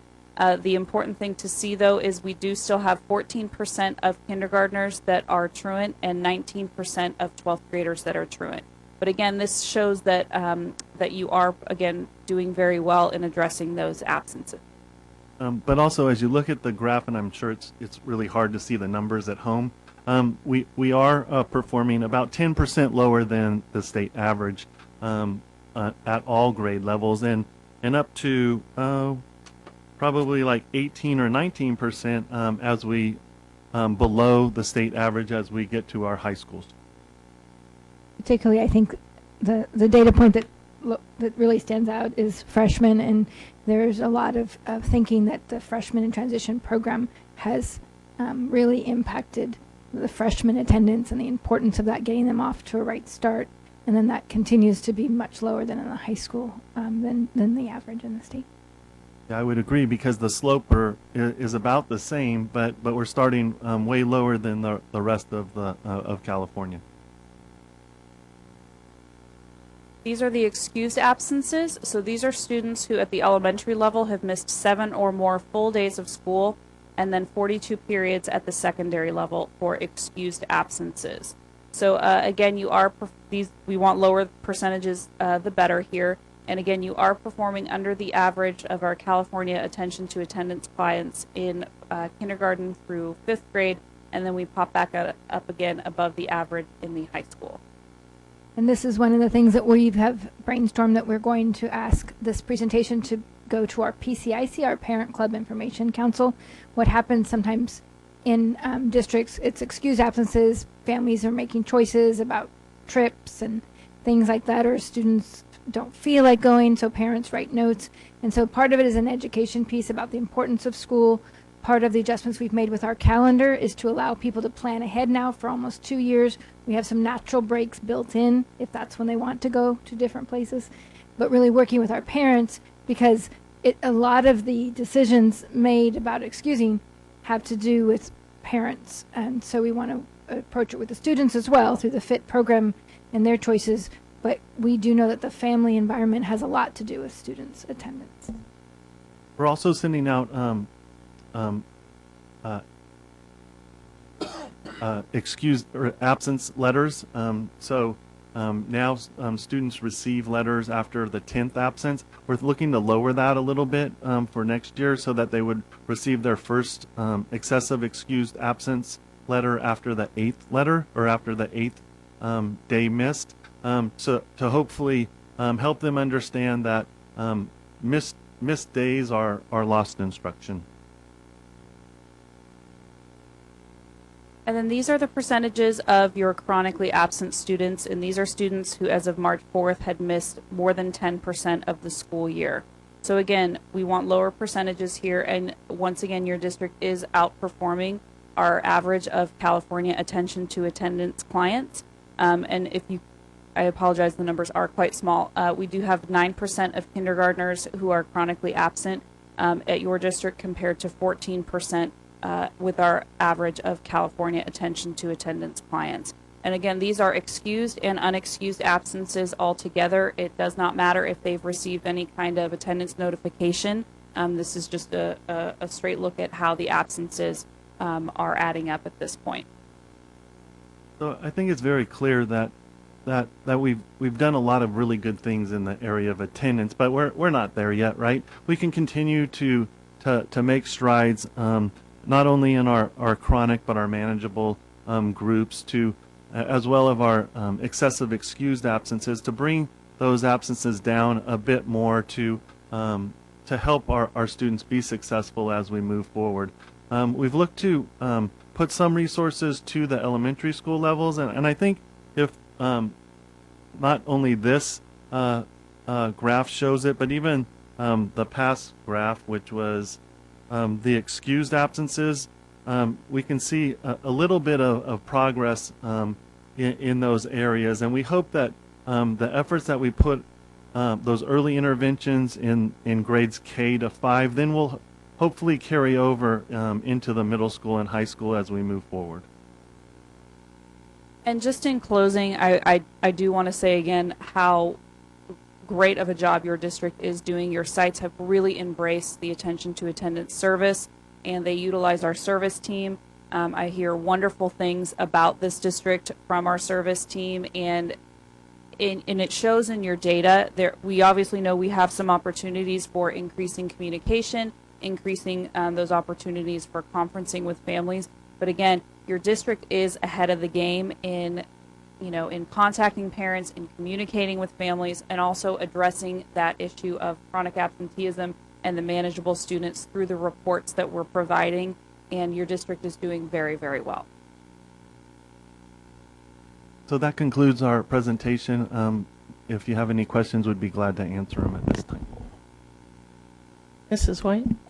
Yes, I'm wondering if we could have some of those line graphs maybe from the past years to show how we're gaining on it. Once we do the end of year report, which I'm happy to come back and present to you all over the summer or at the early part of the fall, we will have year-over-year information for this type of trending. Great, thanks.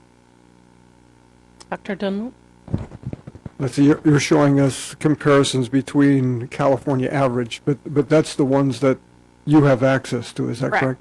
Now, do you have access mainly to schools, districts which are more similar to us versus the average school district in California? We have quite a few districts that are similar to Livermore, and we have districts that are, large urban districts of 57,000 plus students, but we do have a lot of districts that are around this size and even some in this particular area. Okay, so, but it's not absolutely the California average, it's some subset of that.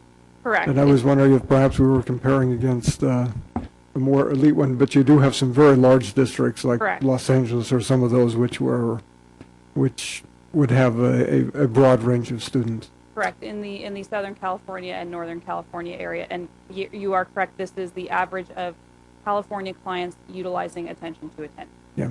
Yeah. Yeah, but it's very interesting, and I think we've worked very hard on attendance, and this helps us understand it a lot better than we would otherwise, and those were to actually put some extra effort to try to fix it. So I think this is very useful, and appreciate you coming, and we're keeping her fairly late tonight, but I think it's been very useful to see the data, have your explanation. Thank you. Thank you. Mr. Roby? I'm looking at these graphs, and I this information is great, but now the question is why? Why the upticks? Does the software track the types of absences, like went on a trip, went to the doctor, those kind of details? We do. It is not contained in this particular report, but we can track, attendance code frequency, so that if we notice that there is a large percentage of field trips or what have you, then we can talk to you about, we can talk with Mr. Bernoy about that. And that is really what when we talk about measuring the right things and providing oversight, that's really what we're doing, is showing you what the data is saying and then having the conversation of what's going on here at the district, because we are not experts at your district. We can be experts at your A2A data. And so that's really what it's about, is having that data and utilizing it to drive what our next steps are. But I wouldn't tell you it was as specific maybe as that question was, right? Like, did they go on a vacation? Did they go somewhere else? Because it does depend on what's reported by the parent. If it's not excused, right, it would show up as not excused or unexcused or parent unexcused. If it is excused, then it could show up as excused. So we could track some of that, but not to the specificity that I think that you're looking for.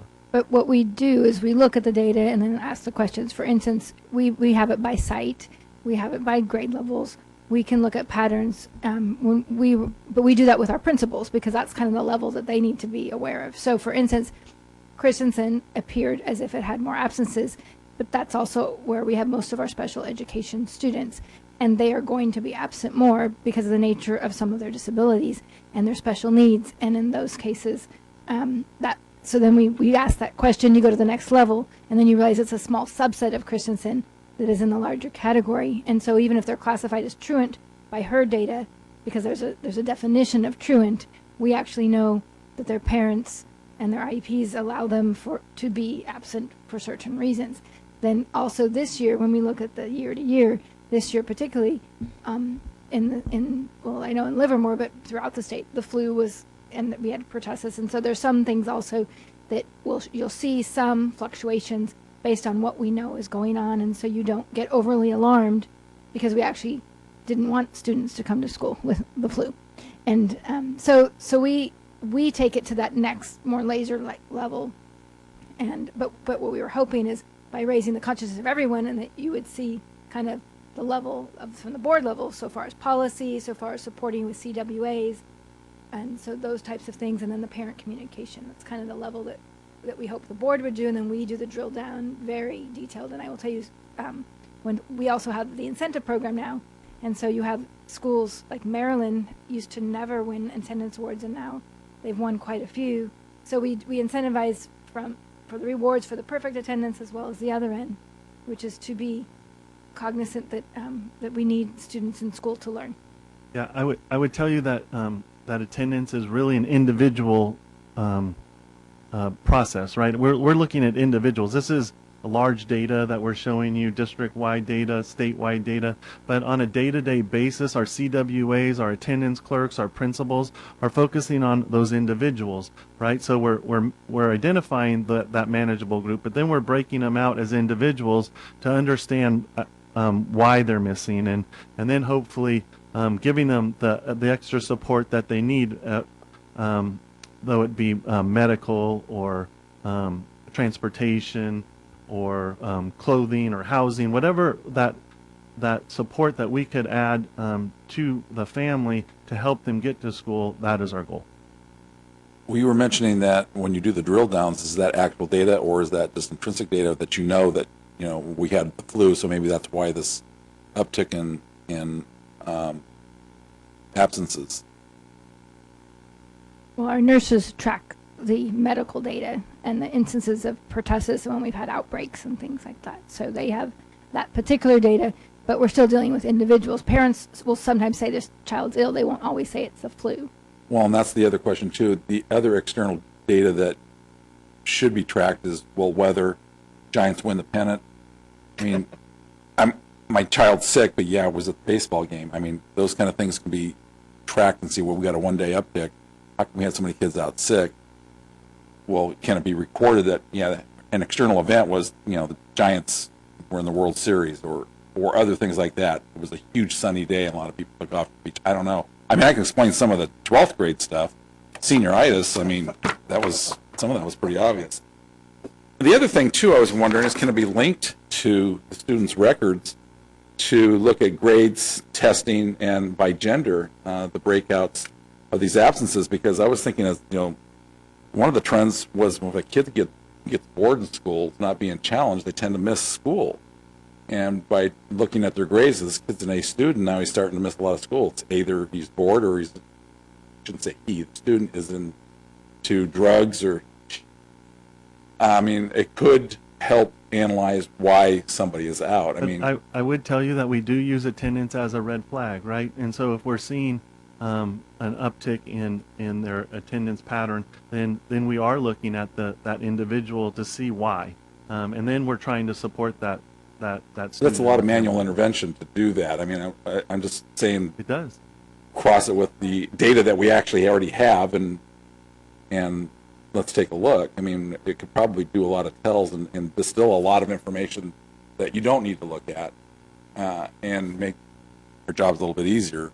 But the nice thing about our district too is that 73% of the students that we really don't have to deal with attendance, right? Oh no, I understand. And so at least it lowers that number to a manageable group. Well, maybe not quite manageable, but a lower number, so that we are able to take to drill down and take a closer look at what's causing their attendance problems. Thank you. I had a couple of questions. One of the thoughts that came to my mind as I was looking at this is Saturday school.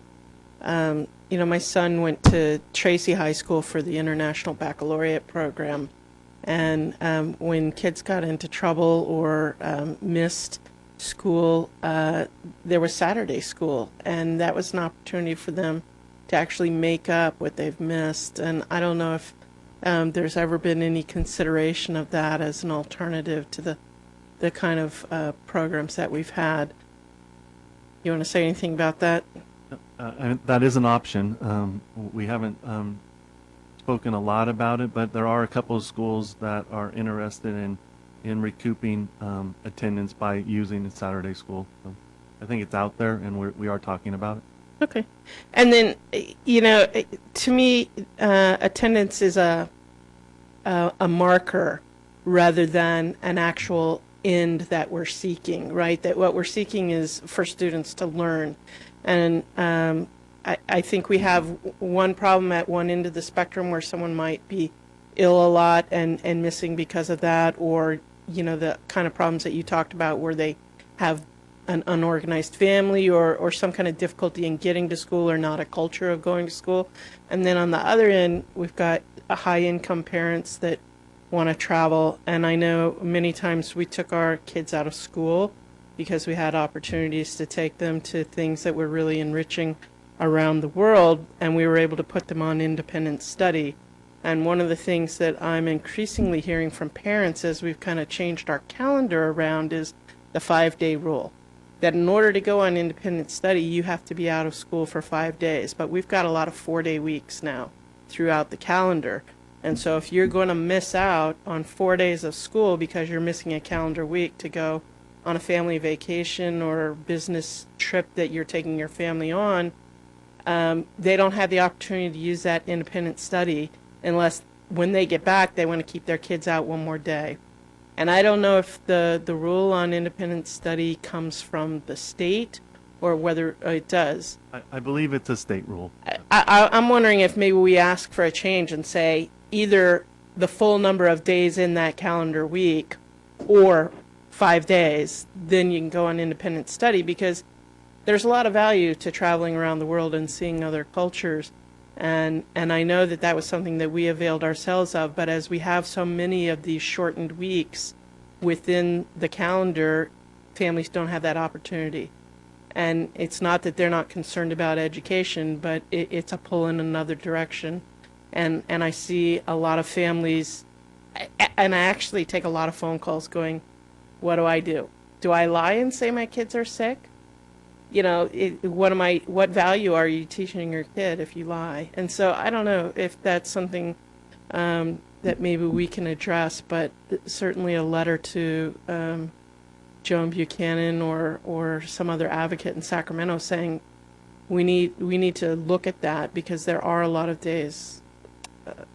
I'm assuming when you meant traveling around the world doesn't count. Small world, it doesn't. No, but I mean, we had a corporate trip to Australia, and I have a rule: every hour that it takes to get there, you got to stay a day. So it took 17 hours to get to Australia. We stayed 17 days in a December one year, and it was a great thing for the kids to go and experience. But we put them on independent study. Every morning they were doing their math facts and that kind of stuff. And it wasn't that we weren't concerned about education, but education can come in all kinds of forms, and I worry less about the kids who are having those kind of experiences if they're okay in their academics. because the attendance isn't the ultimate goal. It's just a marker for their learning. They're going to get what they need so that they can learn. So, you know, it comes up very late in the evening, but I still think it's an important point. So I thank you for your information and the hard work of the CWAs and everybody involved, because we really do have very good attendance numbers and families who really value education, and it reflects in this data. So thank you very much. Thank you. Thank you very much. All right, and we have no discussion action items other than the consent. And I know Mr. Rogi wanted to read. Well, let's do the motions first. Can I get does anyone want to pull any of the motions? And I'll entertain a motion on the motions. I move that we adopt consent items A through N. Thank you. I'll second. And if the clerk will call the roll. White. Aye. Dr. Dunlop. Aye. Myself, aye. President Runyon. Aye. And then we have resolutions. I'll turn the mic over to you, Mr. Rogi. Yes, I'd like to read Resolution 6413/14, just because it shouldn't be just passed by as a vote and not be read out. This is recognizing Livermore Valley Joint Unified School District employees. Whereas the California State Legislature recognizes the professional dedication and commitment of school employees by specifying observances in May of the Day of the Teacher and Classified Employees Week. And whereas Livermore certificated staff and classified support staff are the strength and the stability of the educational program in the Livermore Valley Joint Unified School District. And whereas the Board of Education of the Livermore Valley Joint Unified School District wishes to commend these employees for their continuing contribution to the excellent quality of education offered to our students. And whereas all district employees are committed to innovate, inspire, include, inform, and guide our young people and thereby affect the very future of our society. And whereas our district employees contribute to the positive learning environment and demonstrate care and concern for the student welfare. And whereas it is timely and appropriate that we recognize these teams' endeavors exercised by our employees and express gratitude for their individual and combined efforts and talents. Now, therefore, be it resolved that the Board of Education of the Livermore Valley Joint Unified School District urge all residents in the community to join in thanking certificated and classified employees, to honor these dedicated employees who shoulder the tremendous responsibility of nurturing and educating our students. And with that, I would like to move that we pass Resolution 641314 and 321314. Or 30. Well, one says 6313, the other one says 64. That's a different resolution. It's 32 through 63 because it represents one resolution for each retiree. Oh, right. So Okay. it's a right. range. It's kind of confusing. Not anymore. Well, actually, I would like to comment on the other one that's there, which is the fact that we have, again, a list of people who are retiring from the district. And once again, we want to thank that set of people again for providing, for many of them, a long service, and for all of them, service to the district, which we greatly appreciate and wish them the best in the retirement or alternate jobs that may be taking. And so with that, I will second the motion for both of them. Thank you. And if the clerk will call the roll. Dr. Dunlop. Aye. Mrs. White. Aye. Myself, aye. President Runyon. Aye. And that passes unanimously, and that brings us to board member reports and requests. And I'm going to start with Dr. Dunlop. Okay, and so I would just like to comment that, we've had a very interesting set of presentations today. I've been very pleased with that, and it's encouraging to see that we're making progress on a lot of fronts, and encourage the staff and the superintendent and all the employees here to keep up the good effort, because I think it demonstrates that we're making a very, very good effort on a lot of fronts. So thank you all very much. Rogie? I'd like to make it short, but it's already too late. First off, I'd like to think that we have more voting items on our agenda because it makes the meeting shorter. With that said, I do want to recognize Livermore High School's track team, the boys, for winning all their meets this year. One of the things I went to was the leadership. I forget what Moni. Yes, over at Christensen. I was very hesitant to think that this was going to be successful in taking all these kids out of class, but by the time I left, I was very impressed with not just the high school kids and the panels and the stories they had, but the kids were definitely engaged in what was going on, and all the leadership at each individual group. I think it really did make a difference. I talked to my daughter afterwards, and she really liked it. I talked to several other kids that were leaders and that were in the classes, and they definitely got some stuff out of it. And I think it was definitely worth the thing, worthwhile. The other thing I want to mention is the Make a Difference Awards are next Wednesday. This is for SELPA, and that will be at Dublin High's student union. So that starts at 7 o'clock. Mrs. White? I too was able to go to the Christensen leadership activity, and it was amazing. The students were engaged, and watch out world if they become our future leaders. I attended the Livermore Granada Boosters Luncheon, where the scholarship finalists, the scholar athletes, gave their speeches about their history of their successes. And the dinner itself, when the scholarships are awarded, is on the 19th of May at Robert Livermore Community Center. And I encourage everyone to contribute to the activity because it costs money to put on the booster activities there. I attended the final CTE tech event that Mrs. Duncan referred to, and it was great to hear our students and teachers just perform outstandingly. And then after that, we all joined together for the workshop so that we, the board, better understand the local control funding formula and the accountability plan. Thank you. And it is my duty to report to my fellow board members and the public that we received a resignation letter from Mr. McLaughlin that's been forwarded on to the County Office of Education, that he is unable to continue to carry out the duties of an elected board member. So we now will have a vacancy as of today, and we will meet to determine a course of action later on. We've got 60 days to make a decision about what to do to fill the vacancy, so that will be upcoming.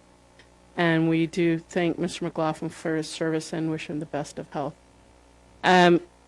Tomorrow, the Rotary Club, the Noon Club, is going to recognize outstanding educators. So if you have some time in your schedule and want to come, I'd be happy to take any of you as my guest to see that. And I think tomorrow is also the deadline for Rotary mini grants. So if there's any little projects yet to be done, if somebody gives me a call in the morning, I could sign one and turn it in at the meeting. And I'm going to pass on anything else. So first of all, we were doing a lot of thanks, but I wanted to thank everyone. I was out ill for a while, and during that period of time, everything carried on. It was so good that I could focus on being healthy, and I wanted to particularly thank the cabinet staff and everybody for taking care of business, as well as the board. It was, it's very helpful to know everything's in such good hands. So I know that our two assistant superintendents here and our chief business official as well took on extra responsibilities, and so thanks. I also wanted to just fill you in then on a few activities. So I attended the annual Booster Luncheon. We had the chance to hear the speeches. These are our most outstanding scholar athletes, and from each of the comprehensive high schools. And so both males and females in a variety of sports, and always with incredible futures. They were so articulate and accomplished, and it always makes you very proud to hear what they have to share. And this year particularly, they commented, it was actually very resoundingly obvious. always they talk about their own accomplishments because they're very accomplished athletes and scholars. But so most of them did only barely touched on that, and they actually spent the majority of their time thanking their coaches, thanking their parents, and talking about some of the other things that they had done. And I really believe they upheld that, our mission of contribute and thrive, because it wasn't self-serving, it was how their talents were used to be leaders for others or to inspire others. And it was very heartwarming, and it goes along with the character education piece that we value here in Livermore. Also, Mr. Van Schack and I visited Maryland School. We met with the entire staff one afternoon and then all of the parents on another morning to explain the process for securing a permanent principal and to solicit input regarding the most desirable traits and characteristics for the ideal principal candidates. And we are a destination district. We see that we have quite a few people interested, both internal and outside, in being taking on that role and taking Maryland to the next level. Our LVEF president, our Livermore Valley Education Foundation president, Vicki Schellenberger, and I, we attended a lunch meeting hosted by Christine Wente. And we were in this meeting setting with all of the foundation presidents from Dublin, Pleasanton, and San Ramon, and their superintendents. And we were trying to identify common needs and strategies to address from a more regional approach, see if we could combine resources similarly to how you hear ROP. There are some things that possibly we could leverage in a larger way if we all work together. And we also shared different tips. But I will have to give a big shout out to our LVF, our Livermore Valley Education Foundation. We are the only foundation from the whole area that is solely run by volunteers, completely. And so 99.5% of every dime goes directly to our students and our programs, whereas the other foundations have made different decisions and they have paid staff. They have directors and support staff and administrators. So I really felt a little bit sorry for our folks, but they said it was a philosophical choice that they have made, and they really do a great job. Our curriculum department hosted its first parent university math night at Granada High School, and thanks to Amy Robbins for planning that. It was so well attended and well received. I actually received a hordes of email of people thanking me, even though I didn't plan it, just thanking the district for putting it forth. They want to have more evenings like that on other important topics, and as we continue that transition to the Common Core. Mrs. Alba and I also attended the Leadership Awareness Day at Christensen Middle School, sponsored by the Moni Knott Foundation, and very similarly to how we saw the Granada students coming into Junction to support them with their leadership and their rallies, we saw the Livermore High School students interacting with our younger students, and it was definitely upbeat and exciting. And they will, they're going to be leaders in whatever careers and college paths they take. Also, Superintendent Henke from Dublin and Superintendent Amati and I from Pleasanton, we participated in our second TV 30 Education Zone taping. Both Mrs. Amati and I were recovering from being sick, so we probably were not at our best, but we had to tape. I guess the show must go on. We were able to use that time to talk about our respective parcel taxes, our Common Core and Smarter Balance assessments, local control funding formula, LCAP, cyber safety efforts, the Alameda County Science and Engineering Fair, and Youth and Government Day. So it was an opportunity to showcase what we are doing, as well as remind people how much we do together and how we're all kind of facing the similar challenges and working through them. I had a chance to be the guest lecturer, as Mrs. Field said earlier, for Cal State East Bay's Administrative Credential Program, Tier 1, and the topic was equity. And then I was able to be on the panel at their Leadership Institute, along with the Milpitas Superintendent and San Leandro Assistant Superintendent. And I had a chance to discuss our district's mission, what they wanted. The questions that they asked were, what made us a top workplace? Why is it someplace where others would want to work? And what does it mean when we say that we have to do whatever it takes to make things happen for students? So those are the questions that were posed. And we were able to, I was able to discuss how it isn't one person, it's not the superintendent, it's not one teacher, it's really the district overall commitment and mission to make sure that we're highly motivated and that we select a team of people who carry that commitment at every level, whether you're the custodian, the food service person, the teacher, the teacher's aide, the superintendent. We have to all do this together because one person can't do it alone. So many of them came up and said they're going to apply for jobs in the future. So I used it as a recruitment moment. And then also we attended the Tri-Valley Educational Collaborative year-end celebration. We also learned that Fran Trout who was a longtime supporter of career technical education and probably the person who was most instrumental in starting tech. She did pass away last week, but she didn't. What we was shared with us is she doesn't want people to be sad about that because she just says life goes on. And so she's someone that really, what was amazing, and you had a chance to hear it today from Julie Duncan and Mrs. Robbins, is that that career tech legacy has even gone further. And so, but I did want to share that with you. And then finally, we had the special board workshop on Friday for local control accountability plan and local control funding formula. They're new to the state, but I think we're learning by doing. Our process has been very smooth, so I did want to acknowledge Assistant Superintendent Cindy Alba and our Chief Business Official Susan Kinder, because it has not been smooth in every district, and it's due to their leadership. It's an added responsibility, but they rose to that challenge. And so since we're thanking and recognizing everybody, this is going out tomorrow. Even though it is officially Day of the Teacher, we use it as an opportunity with this resolution from the board to recognize and appreciate all of our staff at every level, because our teachers need the support of everyone in order to be successful.